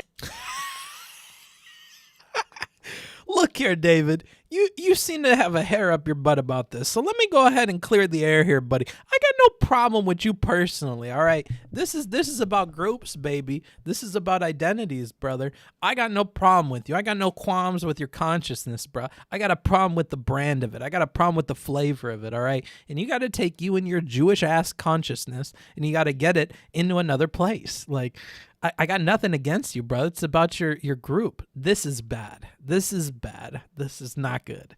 This is awful. Oh, man. I'm not talking about you. I'm talking about groups, bro. This ain't personal, kid. I can talk with civilized people of all sorts of backgrounds. But if we look I have no problem with a Jew. It's the Jews plural that I hate. Yeah, that kind of shit. at the history of Haiti, if we look at the history of just Jews in the United States, the fact that you still understand yourself as a Jew means that your family, your community has resisted some. Let me stop you right there. So you identifying with the Jewish label, that in and of itself, all right, we're going to set that aside as a big-ass problem, okay? Because that's a failure of assimilation if I've ever seen one. Oh, goodness. I understand why you want to resist. And in what ways? I mean, in what ways have I? Let's break this down. I want to really break this down. No longer be a Jew. In what ways have I resisted assimilation beyond? Look at that big man Deepak. I don't give a fuck. I'm asking you this question. I don't care what you're saying about it. Let's go ahead and finish this bad boy up. I'm just saying I'm a Jew. True assimilation would mean that you resisted assimilation beyond just saying I'm a Jew. True assimilation would mean that you would not say that you are a Jew. True assimilation. He doesn't answer this, and he goes on to just try to continue to define his true assimilation. Would mean intermarriage, the loss of your identity, your religious identity, and your ethnic identity. That is what assimilation will ultimately entail. And you have resisted that. I understand why you would want to. And he tries to again jump into this narrative. I get why you don't. I get why you don't want to, bro. As a matter of fact, if you told me tomorrow I have to marry so and so, or I got to date my old ex Asian girlfriend, I would have some moral qualms with that, buddy. So I get not wanting to assimilate. I don't want to assimilate into this melting pot baloney. Okay, so there's different things we want to rebel against. I get that, bro. I want you to be able to make that decision for you and your people as much as I want to make that decision for me and my people, bro. Oh my God, this is crazy. I understand why you would want to maintain your family and your traditions. I respect you for it. Sure, but beyond saying that, by merely mentioning that I'm Jewish, I've resisted assimilation, beyond just the sort of signaling of identity, is there any practical way in which I've not assimilated into American society? You've obviously assimilated into American society to a great extent. Is there any practical way? Oh man, I'm like... I'm loving this, dude. This David Pakman person cares about rhetoric more than anybody I've encountered so far. Look at how important that one word is here. Beyond just the sort of signaling of identity, is there any practical way in which... Look at that. Beyond the signaling of identity, is there any practical? Look at the emphasis on these two different words. God damn it, this guy is so good. Which I've not assimilated into American society? You've obviously assimilated into American society to a great extent. We're speaking English. I'm sure you like a lot of the same things that Americans like. Let me go ahead and disarm you. I'm going to go through all the points about why you did a good job of that, and then we're going to talk about some problems that you have. Let's make like a compliment sandwich real quick. In terms of minor things. But the fact is, Jews in the United States have a precise identity. They understand themselves as Jews. They see the world very differently than a white person in Wyoming. They got that different consciousness, brother. They're built different. Or Mississippi. You have a different consciousness of the world. The Jewish... There he goes, dude. He's on about the consciousness again, bro.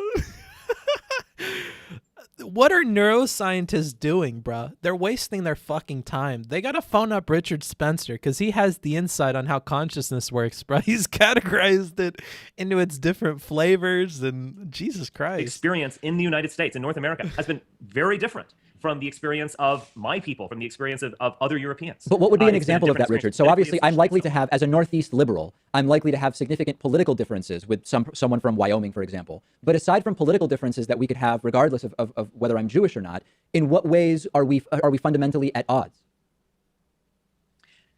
The Jewish experience. Look at that little sigh. Look at that. I wanna watch that in real time. I want to enjoy the fruit of David Pakman's labor here. Oh,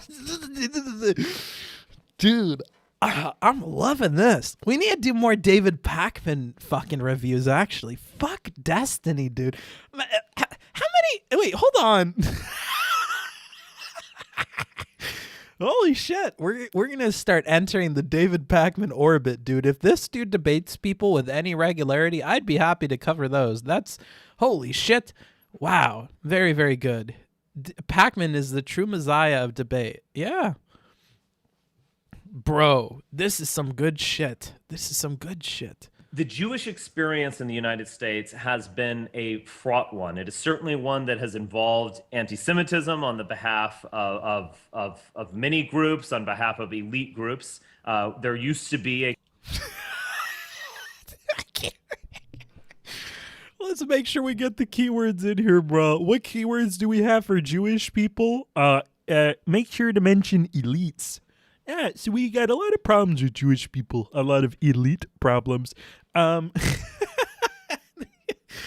floundering, dude. He's lost it. He's going to his keyword list. He's just trying to get him off, bro. A kind of WASP elite class that was, to a large extent, although not 100%, anti-Semitic or at the very least aware of Jewish identity. They wanted to prevent Jews from entering institutions, although they ultimately backed down on that matter.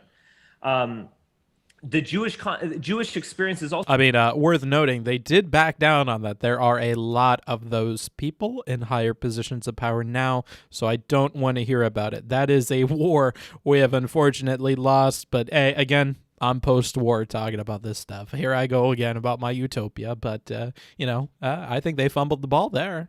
Also been different in the sense that it's been kind of conflicted, you could say. Yeah, but Richard, I'm Jews sorry to have interrupt, very but I'm often- really trying to drill down with our audience for, you initially said, I love the fucking shit-eating grin he gets when he's been stopped. but I'm often- really trying to drill down with our audience for, you initially...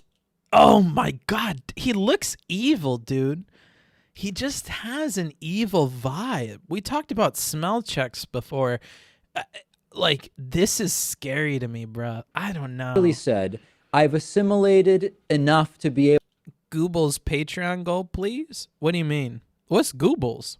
Oh, by the way, today's debate, if you like seeing stuff by David Pakman or any other creator, the way that you make your voice heard is you join the Patreon. Here, I'll go ahead and put that up on the screen for 2 seconds. I'll just talk about it for 2 seconds.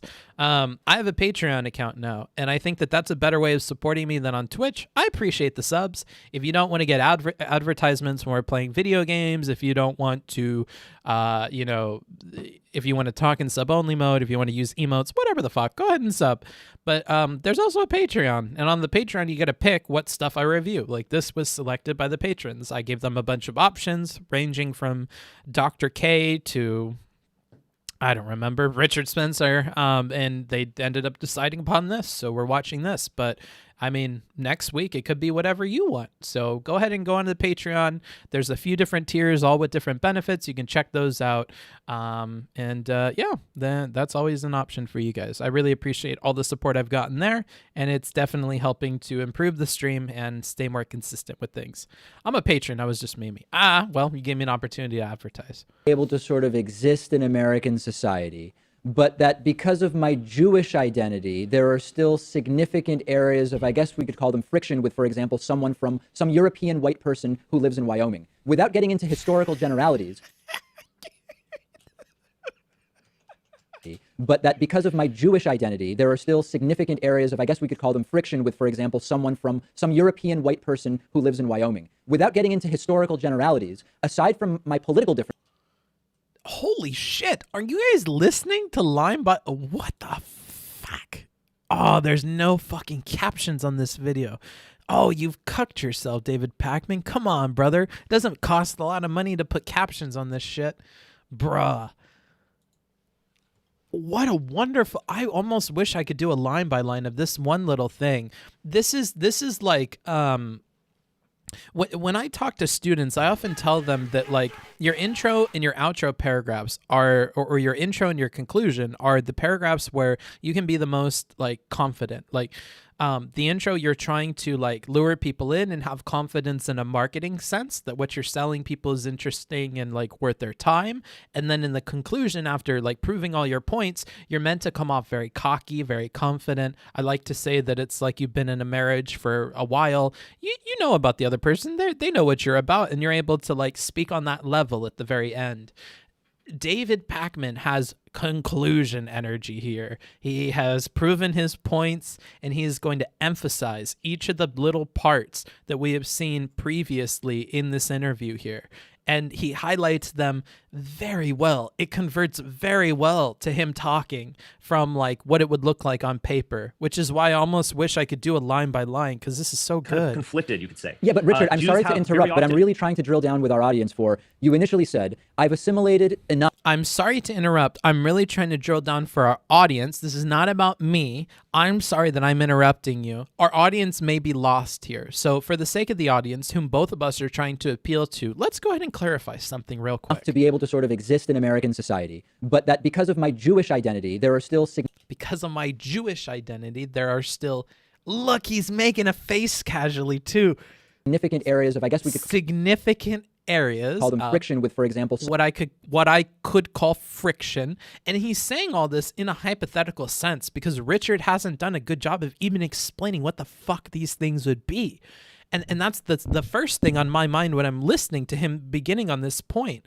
And then he knows that because his next part addresses that. Someone from some European white person who lives in Wyoming. Without getting into historical generalities. And he picks the most random fucking person, some European who gives a fuck from fucking, I don't know, Wyoming. How is it that I'm not getting along with that random person? You know, he like everything from the groups that he's picking in this question to everything like prime what he's meant to get at here. This is almost like when Destiny uses like a hyper what's it called? Sorry, I'm losing all my words. This is messing me up. When he's using like an exaggerated or hyperbolic analogy, and that's meant to like show the ridiculousness of what the other person is saying. If we look at those things on a spectrum, Destiny is way over here in like the holy shit. Obviously, nobody can even like answer what you just said without like a multi-part thing going through why you picked what you picked for all of the example bits. And then we have David Pakman over here with like he's being very, very careful, but intentional. And he's still getting that effect across, but he doesn't need to like have it be like not palatable to an audience. Aside from my political differences as a liberal with like a conservative from Wyoming, what specifically can you point to that makes it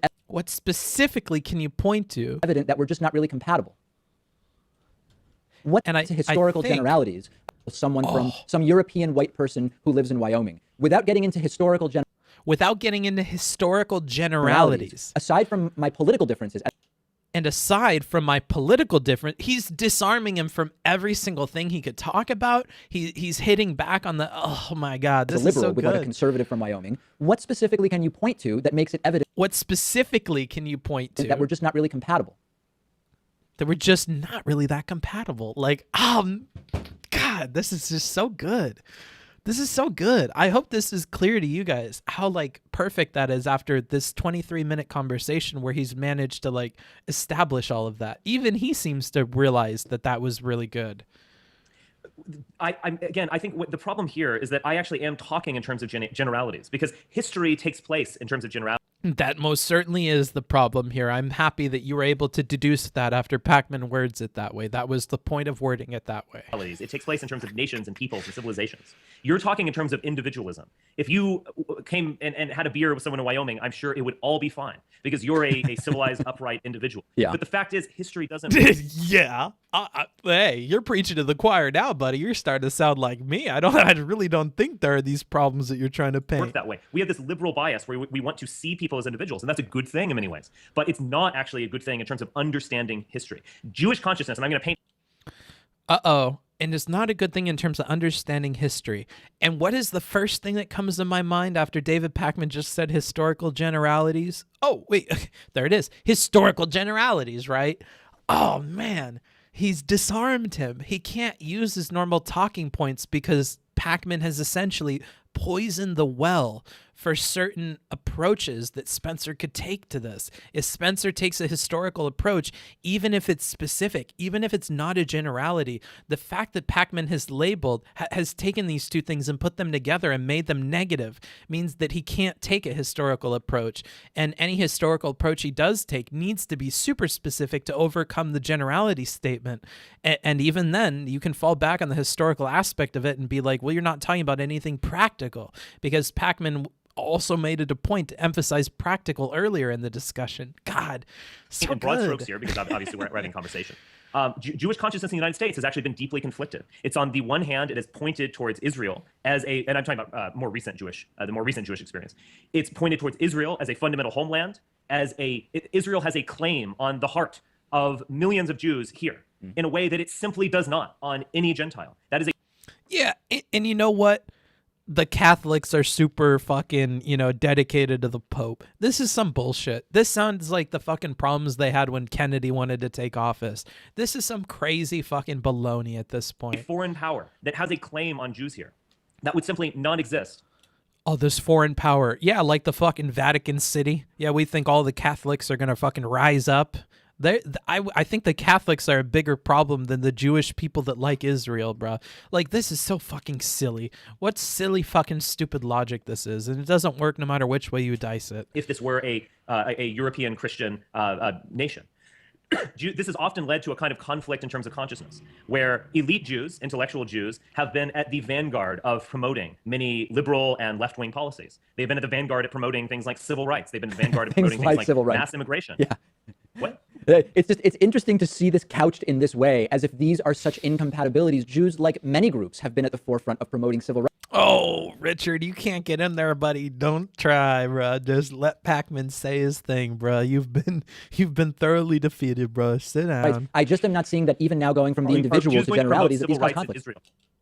Dang, I'm not even seeing now that going from individuals to generalities that these are causing conflicts.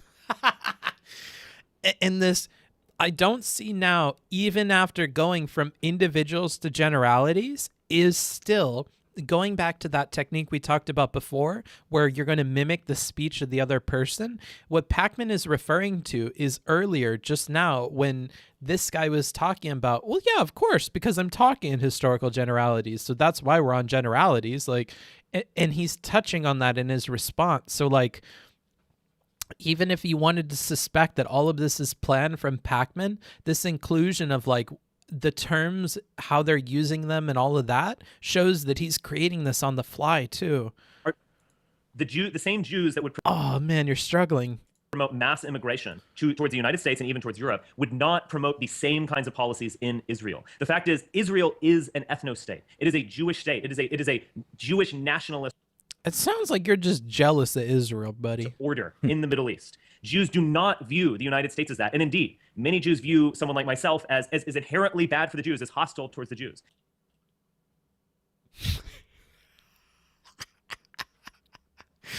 Yeah, but I don't think it's because you're fucking threatening Israel or something, bro. I think there's 101 reasons why that could be.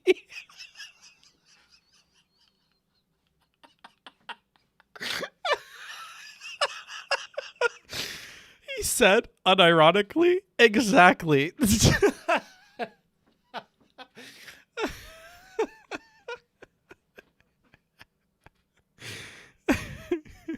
because I have a different view of what the world should be than as a kind of liberal math. That's not why.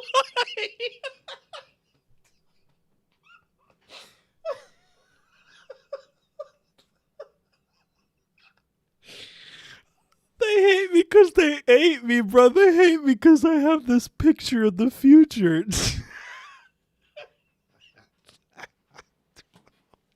Holy shit, this guy.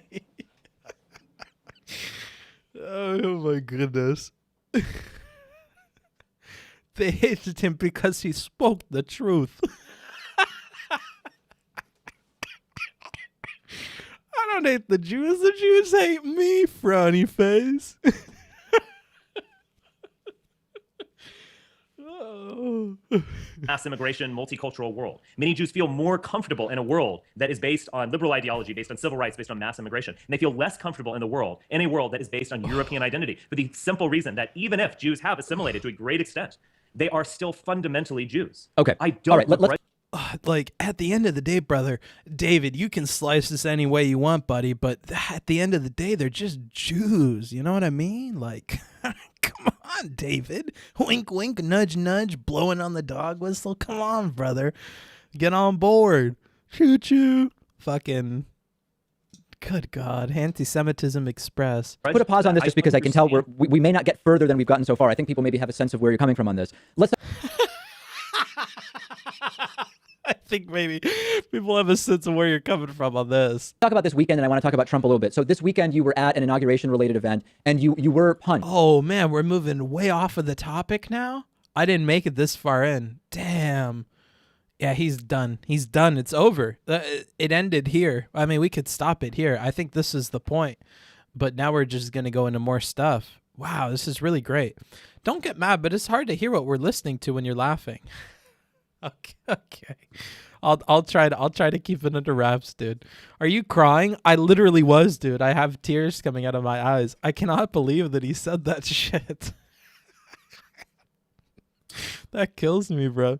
Someone, while you were given an interview, actually came up and it basically, I think there's no other way to say it than just sucker punched you. It wasn't clear whether you even saw it coming. What exactly happened here, to the best of your understanding? Yes, I was luckily not knocked out, but I have suffered a mild concussion. I have a busted eardrum. I got a dense head, brother. I got lots of bone. Me no get concussion. Me thick head. I mean, I'm going to be fine. I have a black eye, as you can see, but I'm It's my strong Aryan genes kept my perfect Aryan brain with my wonderful Aryan consciousness intact. Thank you very much. But, you know, after getting my block rocked, I was a lot more sympathetic to the experience. Never mind. I'm going to be Let's just fine, keep but going. it was a physical assault. It was a totally outrageous one because it was a sucker punch. I was looking the other way. The guy came out of nowhere and ran off. What happened is that I was actually with two photojournalists, and we kind of documented my experience at the inauguration. I was up fairly close, and then we were walking home, and I was actually we were gonna just walk to a restaurant. We were not walking towards any kind of protest, but we just happened upon. I had like this anti-Jew riot that I had to go to at like 5, but it was like 1:21, dude. We were just about to go grab some lunch. I wasn't even headed on my way to that. I mean, if I was on my way to the rally, I would kind of get it. But these motherfuckers attacked me at lunch, bro. What's up with that? I mean, come on. Even in World War I, they didn't attack each other on Christmas. I mean, come on. What's up with that? Let a man eat. On this so-called black bloc protest. That is people who would identify themselves as anarchists. They black blocked me, bro. And while I was there was a woman who screamed my name out in pain, you know, Richard Spencer. Ah! And after that happened, people circled around me, and some of them were a bit impolite. They were screaming at me. There were a couple of people that I was actually talking with. I didn't even have my hood on. It was just in my hand.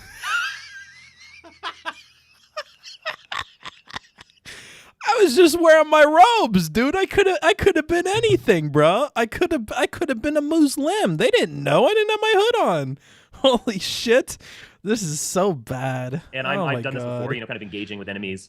You know, there's some sarcasm and then back and forth, but I actually will listen to them. So you do see them as enemies? That happened. And I'm adversaries. Oh, man. Look at you, buddy. And you pay attention to rhetoric. Holy shit.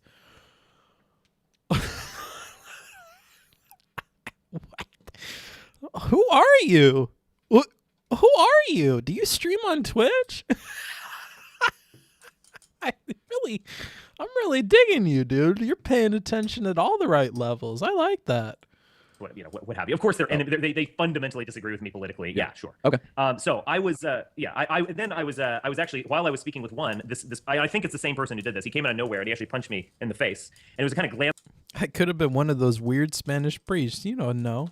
Yeah, it could have been a missionary, dude. Blow, even though it gave me a black eye, and then he ran off, which I could have been in a historical cosplay, dude. Is what they always do. And after that happened, an Australian broadcast company came up and started speaking with me, and I was giving an interview to them. They're asking That's a hard book. a couple questions. This guy, and I think it's the same person, he came back and he hit me in the side of the head. So, as is clear in this video that's, been retweeted a million times now, I was looking at the camera speaking, and he came out of nowhere and hit me with his forearm across the head. I was thrown back, and of course, he ran off again. It was a totally outrageous sucker punch. You were at the inauguration when Trump says stuff like "America first," for example, which is a Look at that. David just let him give his explanation of what happened in the event, and we're going to transition off to something completely different. Hey, just like before, I know that there's something you want to talk about. I'm going to give you the opportunity, like before, to talk about whatever you want on this. So before I let you go ahead and clarify the labels that people put on you, as I start to make a case for why I think certain labels could be placed on you. I won't say what those labels are, but we'll be making a case for it. You'll see what I'm talking about in 2 seconds. Also on that point, I'll let you go ahead and explain what happened with that sucker punch. Poor you. Did they hit you when you weren't looking? Oh, that was awful. Tell me about that. What happened with that? Oh, that's crazy. Yeah, so that dude that you were there for, Trump, let's talk about some of the policies he came up with. Just let him talk his piece and then go on the things that are important. Give him a loose leash where he can do the least amount of damage, and then go ahead and pull back on that when you need to talk about the important things. This kind of giving over conversational control on the topics which are unimportant, oh man, this is so good. I like this so much from David Pakman. Slogan that the Anti-Defamation League has suggested he not use because of its references to anti-Semitic. Booksmart's quick vid, eat shit Nazi status. Uh-oh. Well, let's pull this off stream in case it's bad. I already watched this, bro. Context in which it was previously used, etc. I mean, do you like hearing stuff like that from Trump? Yes, I do. But it's a complicated matter. First off, America First was not an anti-Semitic group at all. There was a group called America First. Whoa, let me go ahead and catch that question again. I mean, do you like its references to First, for example, which is you were at the inauguration when Trump says stuff like America First, for example, which is a slogan that the Anti-Defamation League has suggested he not use because of its references to anti-Semitic context in which it was previously used, etc. I mean, do you like hearing stuff like that from Trump? Yes, I do. But it's a complicated matter. First off, America First was not an anti-Semitic. Nice. Oh, he didn't play that well at all. So for here, if I'm going from Richard Spencer's perspective, my problem is that you've baked this anti-Semitism into that phrase. And so on the one hand, I agree with the phrase, but on the other, I know I need to diffuse that implication that you've just placed with agreeing with the phrase. And man, did he fumble the order in which you should be handling that. So if I were advising him, if he paid me an ass ton of money to help him for some reason, I would say that you need to diffuse that thing that he just said before you talk about your agreement with it. Because the other thing is, if Pakman keeps interrupting the way that he has, and he interrupts after you've said the yes and you haven't diffused the other part of it, the anti-Semitism, then you just got all of the negative rhetoric associated with that without being able to diffuse it at all. So open on that before you give him the yes that he's looking for with that question. But nope, you just gave him both pieces immediately. And we'll see if you get enough time to diffuse that. Group at all. There was a group called America First that opposed the United States entrance into the Second World War. Yes, but on the basis that it was... Oh, baby. He's not going to let you diffuse that. So that's not happening for you. Jewish interests trying to pull the United States in for their own benefit. I mean, it was fundamentally anti-Semitic at its core. It was not fundamentally anti-Semitic. I mean, we might just disagree with the rhetorical interpretation here, but it was not fundamentally anti-Semitic. I think we would, yeah. And as I said before, I think we've established what your political ideology is. So if you want to move off of this point, I bet we wouldn't agree. The acknowledgement that Jews have interests, that is not fundamentally anti-Semitic. I acknowledge that Cubans have interest. It's just being realistic. But anyway, no, I'm very happy to hear Trump say things like America first. We would not have heard that certainly from Barack Obama, but we wouldn't have heard that from Jeb Bush or Ted Cruz. So I think this is a positive development. I think the arrow of Donald Trump is pointing in the direction of identity politics, and I think that's a very, very good. Is it pointing in the direction of the end of America? Because isn't that your end goal? I mean, if we're following your compass, buddy, and you're pointed us in the direction of a post-America world with like X, Y, and Z, I'm really focused on the post-America thing. If you're picking a president that will result in a post-America future, I don't know if I'm looking on you with very kind eyes, whether that's for socialist reasons or otherwise. That really scares me.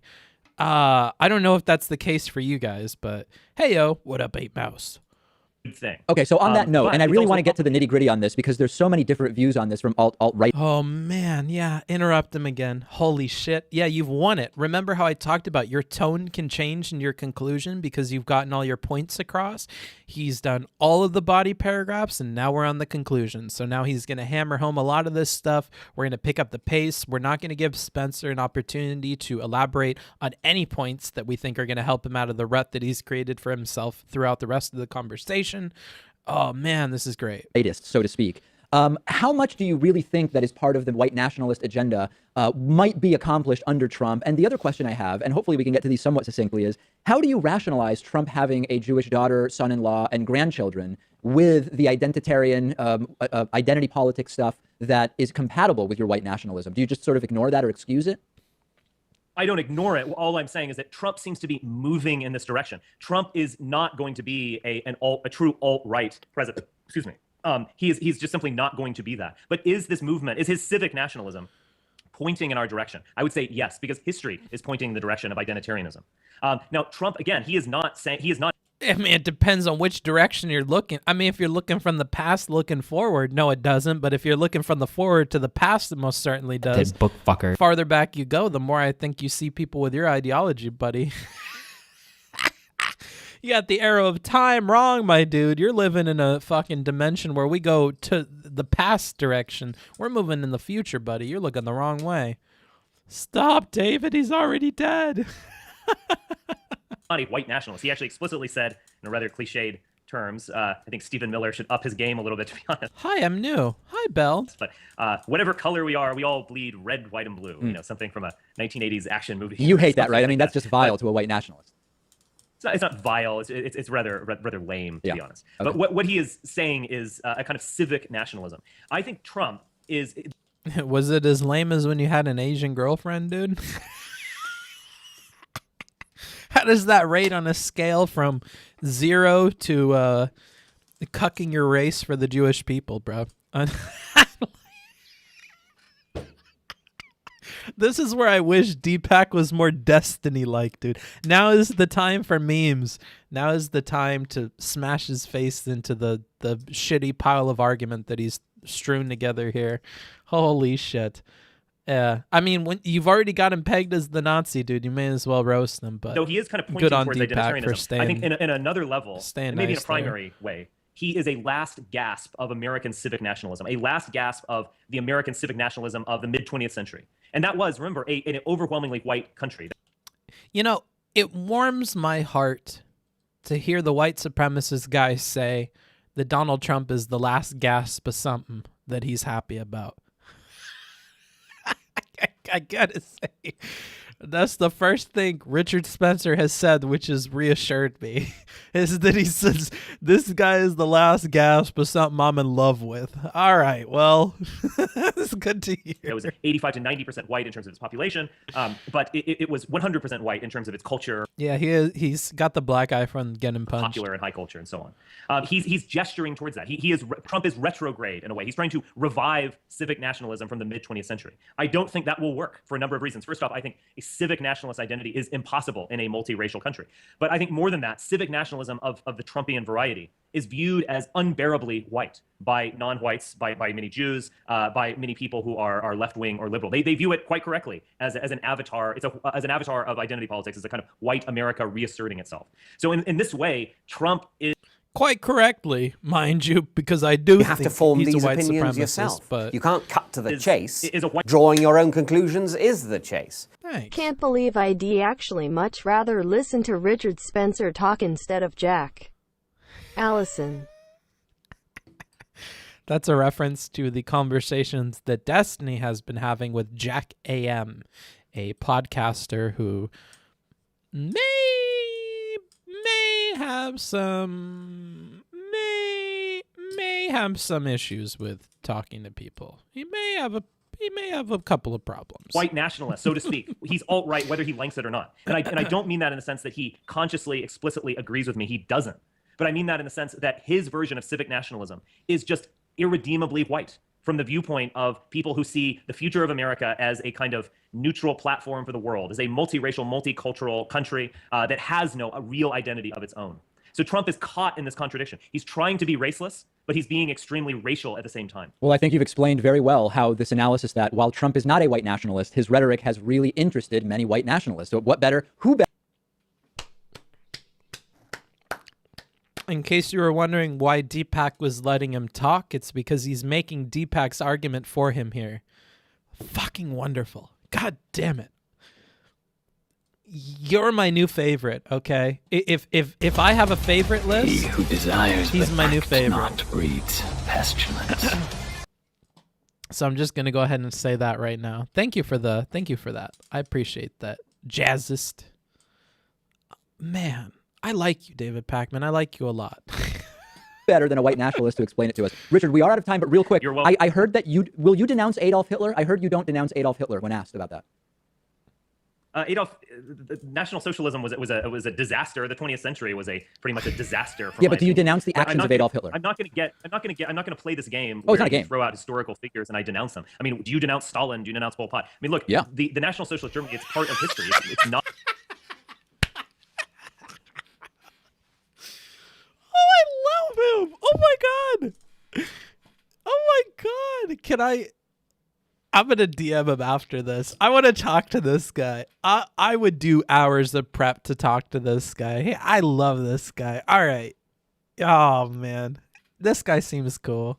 Not who I am. No, I'm not It's what asking our if Hitler is movement part of It's not history, what we but so are. you don't denounce Hitler when asked, is what you're saying. I don't play this game of denunciations. Well, of but people. calling There it are a many game is aspects a of game. That's a that game. routine To call it a that game. I'm Like a game. Oh shit.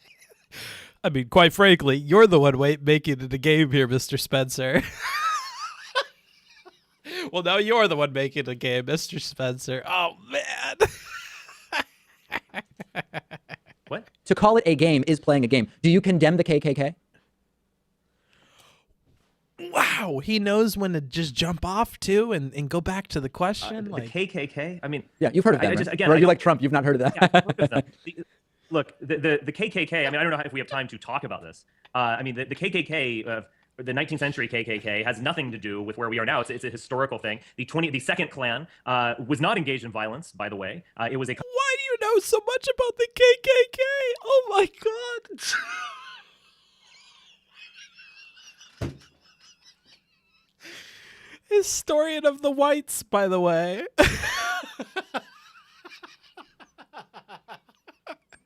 I don't think we have enough time to get into the nuance of first and second wave KKK.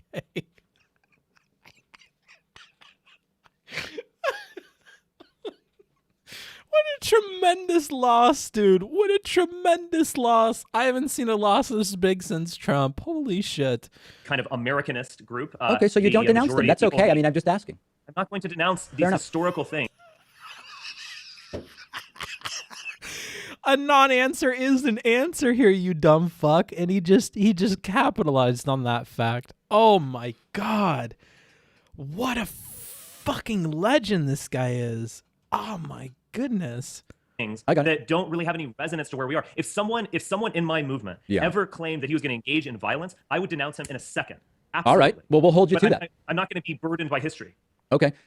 Interesting reaction. I think that there's a lot to glean from that. Richard Spencer, editor of altright.com, president of the National Policy Institute. I think we've learned a lot today. I don't know that we've done much to foster better race relations, but ultimately we know that that's not really the goal of Richard Spencer. It's to achieve a peaceful separation, I think, is where we've determined you land. Is it fair to sum up in that way? I disagree with everything that you just said, actually.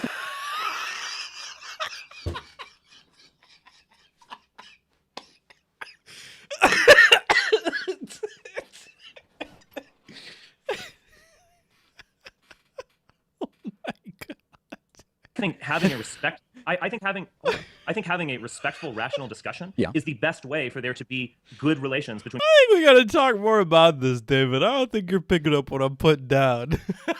People who have different views. Sucker punching me is not going to be the way to do it. That we can agree on. Apparently, neither is going on an interview show. I would cut these out of your regime here, buddy, because holy shit. Wow. Book, you be dying. I am dying, dude. Holy shit. That's good. This is 10 out of 10 from Book. This is a 10 out of 10 from Bookie Boy. Oh my goodness. Wow. What do you guys think? Am I wrong? Have I been freaking out for no reason? Is this like a nothing burger? What is this? Why is it muted? Hitler, I heard you don't denounce Adolf Hitler when asked about that. National Socialism was a disaster. The 20th century was pretty much a disaster. But do you denounce the actions of Adolf Hitler? I'm not gonna play this game. Oh, it's not a game. Throw out historical figures and I denounce them. I mean, do you denounce Stalin? Do you denounce Pol Pot? I mean, look. Yeah.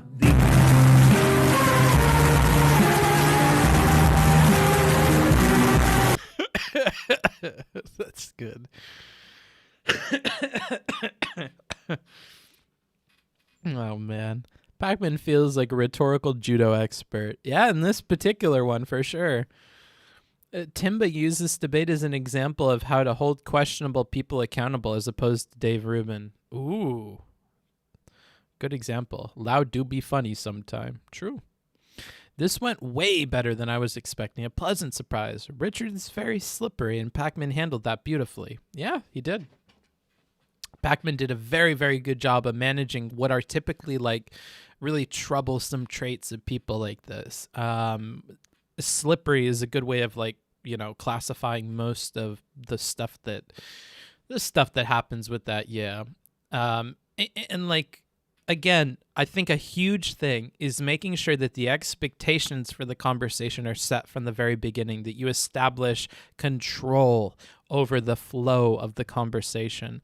I don't often see people talk about their debate reviews in these terms, but I think control over the conversation is an important thing, control over the flow.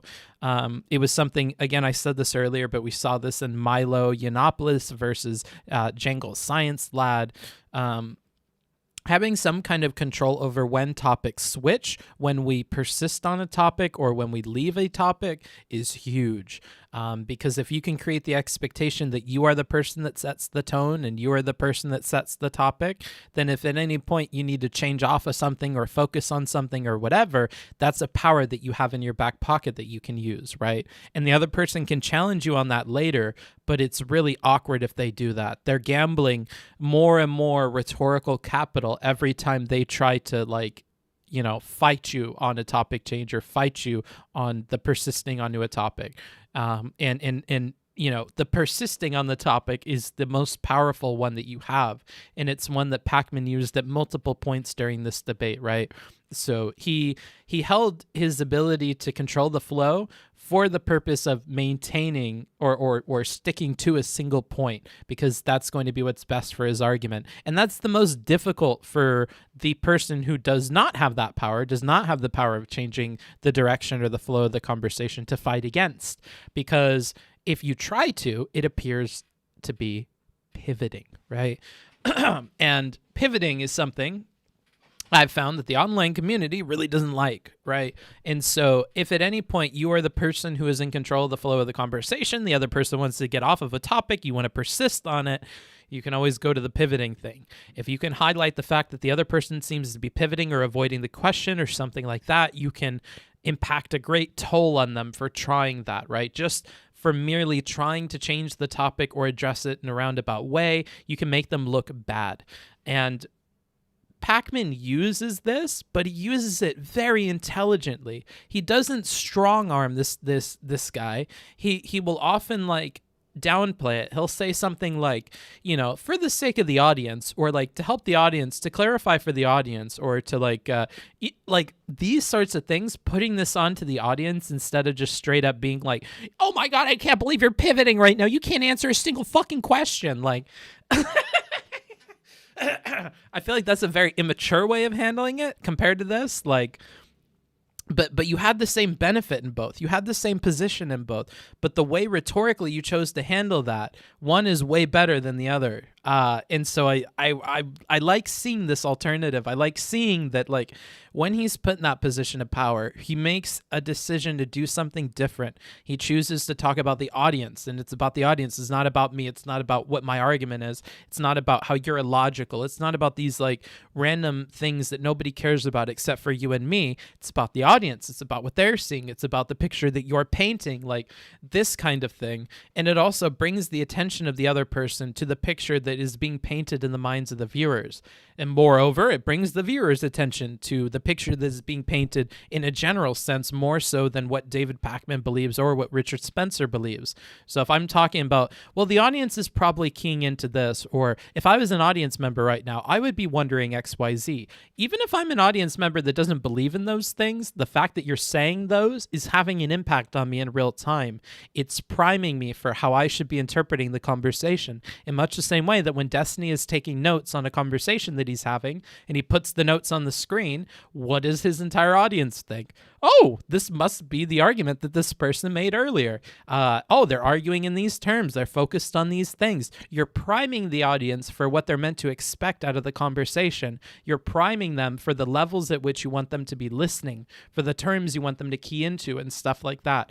Pakman seems to have very, very, very good control over this. And he's doing that on purpose with things like referencing the audience when he's in those positions of power, rather than referencing like the illogical nature of his opponent or the racist nature of his opponent or this or that. Oh man, wonderful, wonderful. I mean, immature, sure, but it's good for the spicy memes. It is, but it is immature, right? Like I'm using that word because I think it has a sting to it that I obviously recognize is there. And, you know, I would say that that's important. Rage Pub, what do you mean, who cares, bruh? Who are you talking to? Me? Who cares about rhetoric, bruh? I care about rhetoric, you dumb fuck. The Pakman Singapore healthcare system debate/discussion is one with more mixed results. Interesting, okay. Controlling the framing is kind of everything in a way, rhetorically. I would agree as well, yeah. Because, like, controlling like the framing is the way that you're controlling like what slots you can fit pieces into. And so by that logic, like the slots that you're able to create limit and they confine like what kinds of things you can choose to put into them. So yeah, the opportunities you're creating with that framing are what impacts like or are what decides what you can do with the conversation as well. Book does not use rhetoric lightly. No, sir. I think Destiny appealing to the good of the audience in his combos would not be as effective. Everyone knows the audience is Twitch degenerates rather than Pakman's serious policy people. Yeah, maybe.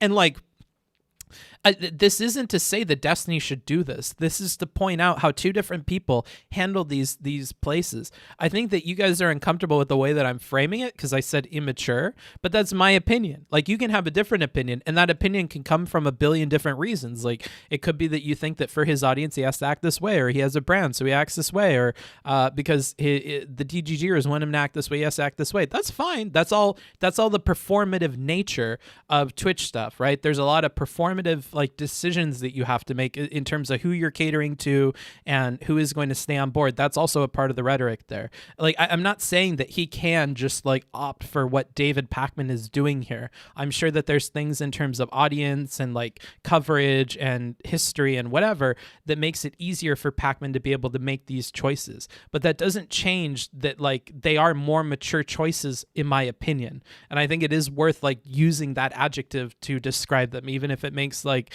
the opposite seem immature. But I would say they are more immature. It's more immature to attack somebody on like the levels that I was describing earlier than it is to do it this way. I think this way is a lot harder. This way means that you have to put your pride on the back burner for a little bit. And I understand that's not possible for everybody, but it is possible for David. And I appreciated seeing it in this particular conversation. I think it worked out well for him. So I'm just trying to highlight what's working. Deepak does some pretty good pointed ducks in. They're just usually pretty stealth at the beginning. Ah, interesting. What's this? Thank you. My final question. Did you have fun? No.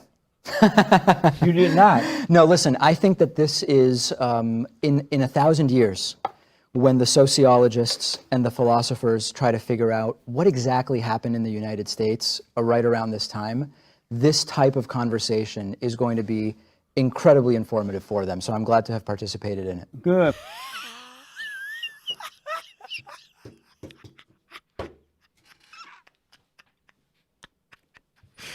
Have I fallen in love on stream? Holy shit. All right. I'm going to have to be combing through somebody's history of videos and stuff and coming up with a bunch of things to talk about. I think, I think I found an alternative to covering Destiny shit all the time. I think I'm going to fit in some David Pakman stuff because I think we might get a lot of rhetorical goodness out of those, and they may be a good like palate cleanser, if you would, for some of what we normally cover. Deepak is actually so damn smart. Yeah, I would say so. Seems like it. He has so many of these moments. Yeah, he's very well spoken, very elegant. His pacing and emphasis is so strong and dry. Yeah, but it's because he's exacting control over it. He's not using it willy-nilly. He doesn't just say shit to say shit. His emphasis on the different things that he's talking about show what is important. Even me, when I make pauses, they're not always like to emphasize my point necessarily. Like I would say that sometimes they are missed opportunities. They're not like getting at what I want. I try to like they're going on try. Like I've tried to, put that into the way that I talk and to make that like a natural thing that I do. But in no way am I good at that to the extent that he is. He seems to be very, very good at that. I gotta say, we do be simping. Yeah, we do be simping. Can't go wrong with some more David Pakman. Okay. Commenting on people who are good rhetorically isn't quite as productive as correcting mistakes. You know what the problem is? People don't care, dude. People don't care when I tell them they've made mistakes. People don't want to have those conversations. People don't want to talk to me after. People don't I don't think people care. It's not as productive. Sure, but it depends on where you're putting that productivity at. I would say it's plenty productive. What I've learned is the most important thing to other streamers. It's good content, okay? So you guys will enjoy it. But beyond that, I really do think that showing you guys people that are doing a good job might be better than showing you people who are doing a bad job.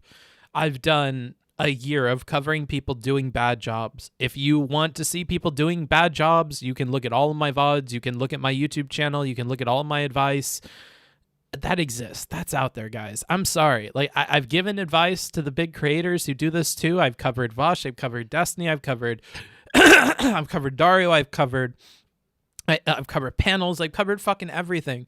I don't want to repeat myself by saying the same things are wrong all the time, especially under the kind of guise that maybe they'll get fixed by these people or maybe these people care. They don't. So you know what I'm going to do? I'm going to divert some of my energy to picking people that are doing a good job and to talk about why they're doing a good job.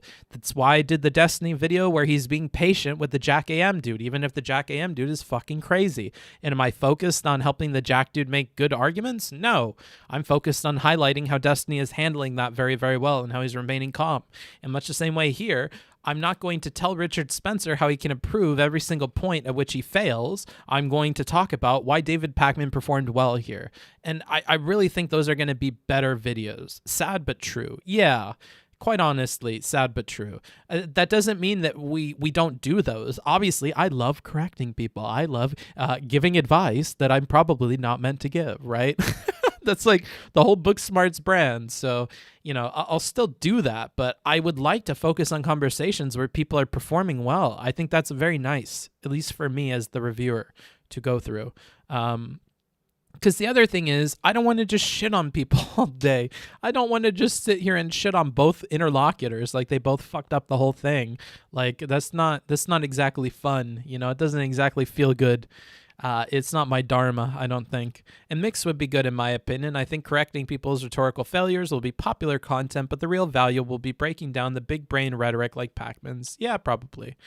I recently heard Destiny say that the only reason he tries to stay calm is to not get scolded by you. Well, he tries to imagine what I would scold him about, I think is what he said. He has said that Hassan can be better rhetorically than Destiny. I've said that, yeah. And he is. That book fucker. Booksmarts, I agree. You hooked me with your Demon Mama review because you pushed me to see how Demon Mama was performing well despite my bias towards Destiny. Yeah, I wish more people would do that too. And like somebody doesn't have to win to have performed good at certain points too. Like as we got to the end of the conversation, obviously I shifted my perspective from like, I think this is like what Demon Mama intends to be her main point because it's obviously the best point she has to, oh, this may very well not be her main point, though it is the best point that she has from a logical perspective. And then we move towards like criticizing both her and Destiny for not agreeing on that consensus or not seeing that that was obviously the next piece of the puzzle that they both had to go to. And to realize that at the end, when it was so clear from the beginning, is still cringe, right? Even if the opinion there changed a little bit towards like that end of the spectrum. Been watching Dr. K a little bit. I've been watching a little bit of Alok. You've got a bunch of Destiny orbiters. You should get a lot of mileage if you do rhetoric reviews of people's Me Too's. My brain, dude, I don't know. I can't. I feel so bad. I'm meant to be a writer and a good reader, but sometimes you guys give me a message that has so many parts in so different ways that I don't know how to read it. That's one of them. I still disagree with the Demon Mama take, but I appreciated your perspective. That's good. I'm happy to have that. I don't expect everybody to agree with me all the time, you know, especially when it's a matter of taste or like we're both making like logical leaps as to like what these people came into the conversation for. Basically, Destiny could good faith it, but he couldn't be bothered as soon as that button is switched. But what you guys don't see is the weakness of having a button. Why would you install a button? Why do you constantly make the button obvious to people? Why do you invite people to press the button? You get in trouble when that happens too. So, I mean, like, you know, I agree with you. The button exists. I think we all know the button exists. I think the question is like why we like the fact that that exists there and what we think that means for different people. Like for the audience, it's lovely that there's a button there. It's very, very funny to see him like freak out. And you guys can trigger that by being in the chat and trying to press the button, right?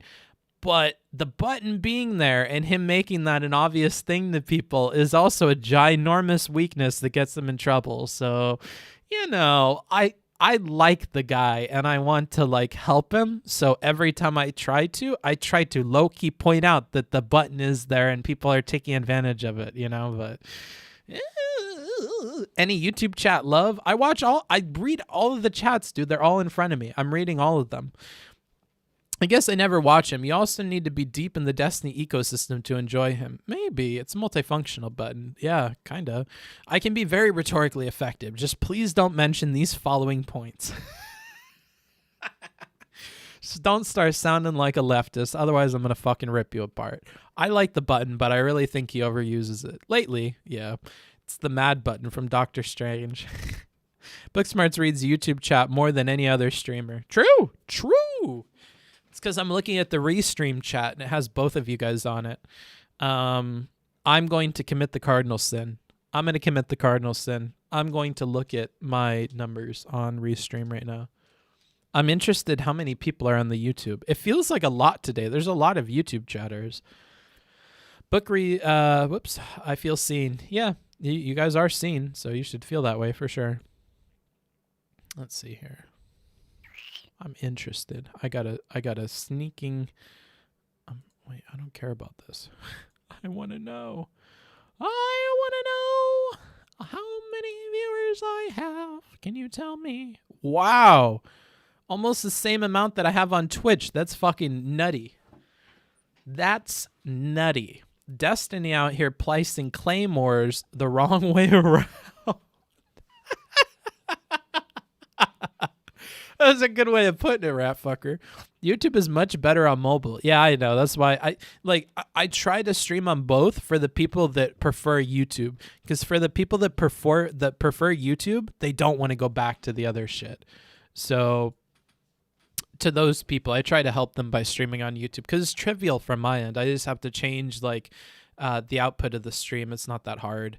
It also fucks with my ability to read the chat, but that's whatever. I just use the YouTube because it's less laggy. Yeah, and you can go forwards and backwards. Have you ever looked at the anime power scaling debate bros? Okay, listen up. If you're secretly somebody from the DGG Discord, and that's what you're referring to, yes. I argue with people in Destiny's Discord about anime stuff. I've recently seen them talking about Obito versus Madara and all this other stuff. I've been keeping up with it a little bit, dude. Don't fuck YouTube chat. You guys are mean. I think it can make some interesting content. YouTube player with pop-out Twitch chat is god tier. Interesting. Stop calling me out. Hey, bro. Twitch chat constantly disconnects for me. Do you have a My Anime list? No, I don't. I really should, but I don't. You know, I know what Mal is. You trying to tell me what Mal is? You got the wrong one, Amanda. I'm a real weeb. I see Mal. I know what Mal is. I appreciate it, though. Ayaya times 10, dude. Anime hot take is Itachi beats Madara. Of course, fucking of course. Let's not talk about that. I feel like Vosh is kind of bad at debating. Yikes, Chad. Well, you got a bone to pick with quite a few people. I hope YouTube chat doesn't see that, bro. They'll literally fucking jump you, dude. I gotta be careful. I gotta tell my audience, don't go attack that guy. Just because I read his chat doesn't mean I'm letting you guys go and attack him, okay? Be careful. Don't do that. I'll debate them all. No, there's a whole other debate land outside of the Destiny sphere. Is there? I would love to be invited. I'd love to see. I'm very firmly entrenched in my orbit, so I don't know. But I'm not like a mutant or something. I don't talk to him on Discord all the time. I feel like we could move around. We could do some D-Pack. We could play around. We could, you know. He's polyamorous. He doesn't mind if we switch around orbits, you know. I'm pretty sure he'd let me, right? He wouldn't feel too bad about it. Just move over here, move over here. If Destiny makes the button obvious enough, people can't really fault him as easy when his opponent presses it. He just needs to voice his triggers to his opponent so it's their fault when they press the button. Yeah, well, there's a dozen things he could do. He could warn them before he's going to go to 100%, stuff like that, yeah. Again, there's a lot more mature ways. That's why I use the word immature, because I really do think that like you can categorize a lot of the way he handles discussions as being immature. And that's because the alternative that you would want him to pick is simply mature. Like, oh, why would you pick that one? Not because it's more logical, kind of because it's more rhetorically sound, but if we're being honest, it's because there are more mature choices that you could make. Now, granted, that maturity may not be in line with the brand and this and that and what's fun and what's spice and yada yada, 101 reasons why you might pick the immature option over the mature one, but it does come back to that. It is an immature versus a mature choice. And it is nice to see people make the mature one, even if it means less spice or less this or less that. Would you ever review Sam Cedar debates? Yeah, sure. If you guys go onto my Discord, if you want to do !Discord, which should work in both of the chats, I believe, so I'll go ahead and put that in there. But !Discord will bring you to the Discord. You can suggest something either in the video sharing tab, which I check all the time, or the vote suggestions chat, which again I check all the time. So if your videos make it into my Discord and people are talking about them, I will include them on a Patreon poll, and that's how they will end up on the stream. Or I happen to watch them and really like them, like I did with this David Pakman one. I watched maybe 5 or 10 minutes, and I was like, this is great. I'm going to put it on the list. And then I watched about 20 something, and then I, did the review. So that's typically how that works. If you want to see a conversation from Sam Cedar or anybody else outside of the Destiny sphere, that's probably how you would get that done. I hear about every single Destiny talk, so I'm aware of those, but I'm not aware of lefty stuff. So if you ever want me to cover that, let me know. Aren't most of Cedar's debates sort of like memes and short phone calls? Sorry, I don't know.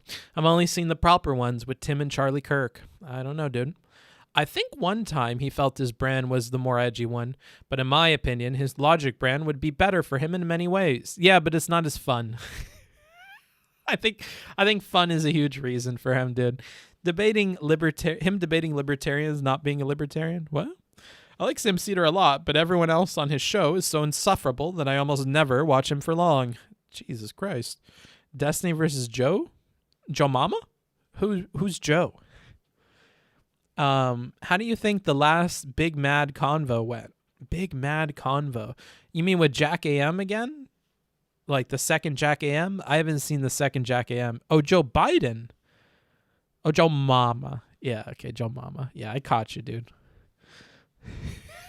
I got you. I meme jacked you, brother. Look, I'm helicoptering. Woo! I'm helicoptering this little thing I have from my sweatpants. Destiny got crushed. Oh, did he? All right, link it, dude. No, it was Joe Mama. Don't be fooled by the chat. Oh, okay, my bad. What an unfortunate name Mr. Mama has. Mr. Mama. New camera angle. Yeah. Wow. It was weird. You should do the old Destiny versus Ryan Dawson debate. Go ahead and put it on the old Discord there, and we'll let the people decide. I'm a man of the people. I'm a fan of democracy. I don't mind it too much. I invite it where it's convenient. I think we could throw that up to the people, bro. Or Destiny versus Ryan Gosling. Destiny versus Ryan Gosling.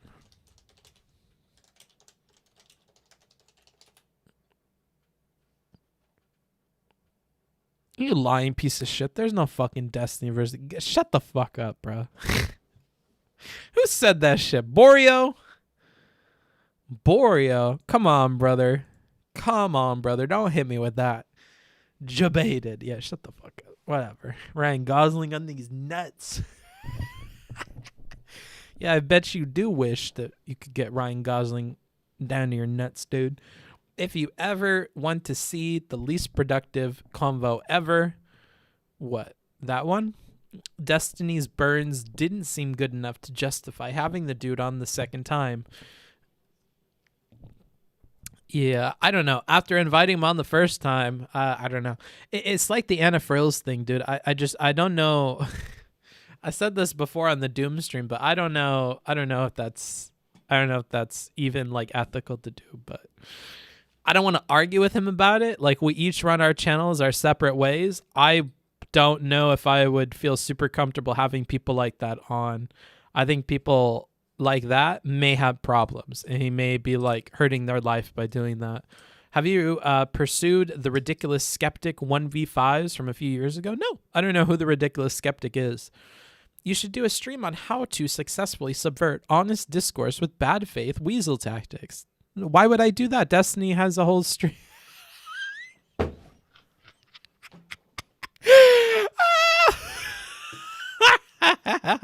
No, I'm just kidding. I'm just kidding. I'm just kidding. I'm just kidding. Dr. K and Steven memeing close to the sun. I'm memeing close to the sun here.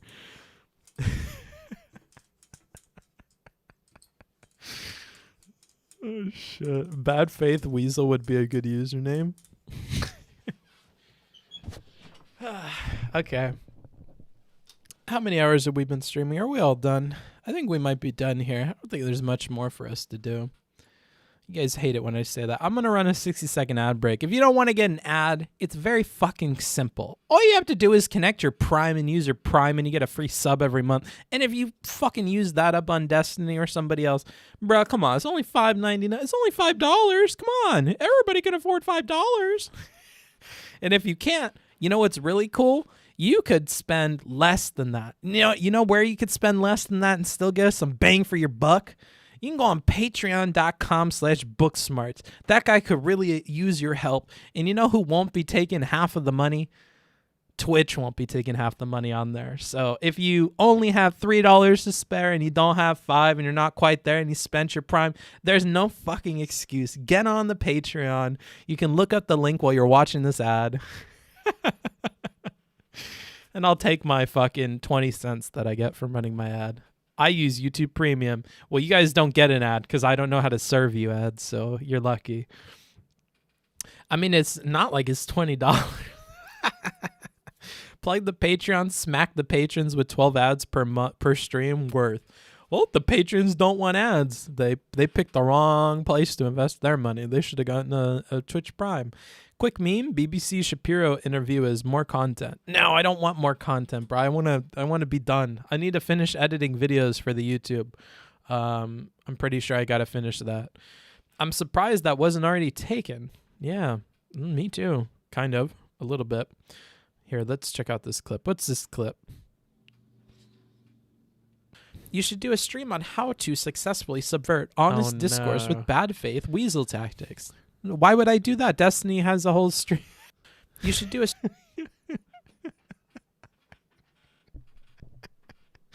No, don't stop. YouTube Premium, best screen off ASMR. True. Bitch chat got wrecked. No ads. Damn. I like how you think Twitch chat is a bitch chat. I like that. I like that. That's funny. Although, I don't know. Right now, my YouTube chat is almost just as big as my Twitch chat. I think YouTube might be seeking supremacy here. I think if they can convert some of the Twitch people over, if I keep running ads, maybe I'll scare people over to YouTube. The YouTube chat's like, hey, we don't have ads over here. Are you getting sick of ads? Shipping it out. Yeah, we shipping to YouTube, bro. When are we getting booksmarts.twitch? If Destiny helps me with it, I'll do it. Guys, I'm really bad at technology, and that's his website stuff. If he would help me with it, I would do it. I would set it up. I think the stream is making enough money. In other news, we are getting a sponsor. I think it's basically official at this point. We're getting a sponsor for the stream. No, it's not G Fuel. It's a clothing sponsor. They've sent in the materials, so I'm just waiting on that to come through. BS.gg. Yeah, maybe, dude. And no, it's not a bookstore. It's clothing. So I asked for some clothes. They sent that over, and that'll be really helpful. If they're willing to sponsor like multiple streams, that could change stuff for us. I mean, like, if they sponsor even half of the streams we have per week, I think, oh man, I didn't think I would say these words this fast. But like, we could move. Like, we could move without a problem. So that's why I've been talking about sponsors more now, is because I'm realizing that like sponsors are probably the way to go. Sounds like you need Squarespace. Yeah, maybe. Is it sponsored grifting time? We won't even grift. I've made it such that the people asking about sponsorship stuff, they have to limit what the fuck they're asking for, because some of the stuff that these people are offering is fucking stupid. I don't know why anybody would take them. But for other people, it makes a lot more sense, and they're willing to work with me on like what kind of stuff can be on stream and like what's expected out of it, and you know. So it's been nice. It's been nice. We getting sexy book streams? I mean, maybe, dude. Maybe if the sponsorships fall through, I'll do OnlyFans. Booksmarts, have you played Raid Shadow Legends? No, bro. I play it through NordVPN while drinking G Fuel and listening to Audible books off of my Squarespace website, where I also host my Spotify podcast that you can check out on Apple iTunes. Hashtag ad, of course. Hashtag ad. Raid Shadow Legends looking for that debate analysis audience. I don't know. I haven't actually received anything from Raid Shadow Legends. I don't know if I would take that, but I thought you were going to say something different. Nope. With Raycon earphones.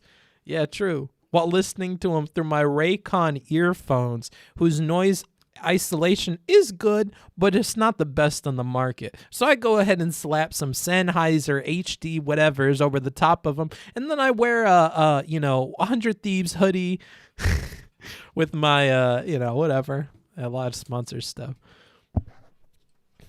Adam and Eve. Ooh. I mean, maybe if they want. Have I joined the sellout stream? Yeah, you have. Okay, anywho. Let's figure out what we're gonna do here. I'm going to send you guys over to somebody. I'm going to send you guys over to something. Could be the 101st Thief. Yeah, it could be, dude. Could be. Where are we going to go? What's looking good on here? On twitch.com. A 3-hour stream today. I feel like that's good. Hey, guys. So for the rest of the week, we have another stream on... I believe it's Friday. Yeah, Friday at 3 p.m. We're having a Just Chatting stream. So if you felt like you didn't get your messages heard, you want to pick my brain, you want to talk to me about the lore or anything else, you can go ahead and catch me Friday, 3 p.m. Pacific Standard Time. We'll probably be going for a while. I wouldn't doubt it if we play Doom or Overwatch or something else. It'll be a fun stream, just talking with you guys. IRI? Okay, yeah, IRI. Let's see here. IRI, that seems to make sense. Okay, IRI, I'm seeing it. I'm seeing it. Okay, yeah, let's go to IRI. /raid. But yeah, anywho, if you guys want to catch me at Friday, 3 p.m. If you thought this was good, if you're like, hey, this book fucker is fighting the good fight, he's picking fights with people that do debates, that seems pretty fucking stupid because the kinds of people that could argue are the kinds of people that could bury you. If you think that stuff, if you think it's stupid that I'm orbiting Destiny, but I choose to criticize him a bunch, if you think that seems risky, Patreon, please, for the love of God. If you want to see this content continue, you guys have to go on the Patreon. You have to, dude. You have to. You absolutely have to. That's the way that I'm gauging how this stuff can continue in the future and how I continue to choose this versus other work opportunities. The more that we continue to expand the Patreon and subs and whatever the fuck else, the more that I'm able to invest more time, energy, dedication, and long-term thinking and planning towards this channel. And I really appreciate all that stuff because it does seem like a relatively risky thing that I'm doing. And, I definitely think about that. The less ads you play, yeah, the less ads I play, exactly. I mean, at some point, it makes no sense to do the ads, and it just makes sense to stream. So, like most of these streams, I don't really play ads. I only play 2 ads the entire stream, and we're 3 hours in, so it's not too bad. Already a patron. Well, then there you go. You guys are just listening to me preach to the choir. Go ahead and find the heretics among you and convert them. It's like a pyramid scheme. You got to get everybody in on it for everybody to make at least a little bit of money halfway up the pyramid. So I'll talk to you. Anywho, we're going way off track. I'll talk to you guys later. Have a good one. Let's go ahead and jump into IRI here. I'm really importante. He's a political streamer. He covers electoral politics from the perspective of somebody who cares to understand not only what the liberals think, but also the conservatives. And he keeps it based, watches C-SPAN, and just generally keeps like his, political understanding in check and whatever. He's a cool guy. You'll like him. I'll see you guys later. Have a good one. And then for the YouTube people who are still here, hello. I love you guys. Thank you for watching today. There were an awful lot of you, and I do appreciate that. So thank you. You guys are really cool. It's not often that I see that there are so many people in the YouTube. That's been growing way quicker than the Twitch did, like per number of streams. So thank you a lot. And I hope you guys show up to the next one. I'll try to continue offering the kind of like YouTube variant so you guys can watch on there. I really appreciate that. Virtual cough, elbow cough, virtual hug. Thanks, guys. We will burn the heretics. Okay, we'll have a good time with that. I'll let you guys go. Check out the YouTube. There will be more videos coming out soon. So if that's your main platform you consume me on, then I will continue to give you things to consume. Don't worry about it.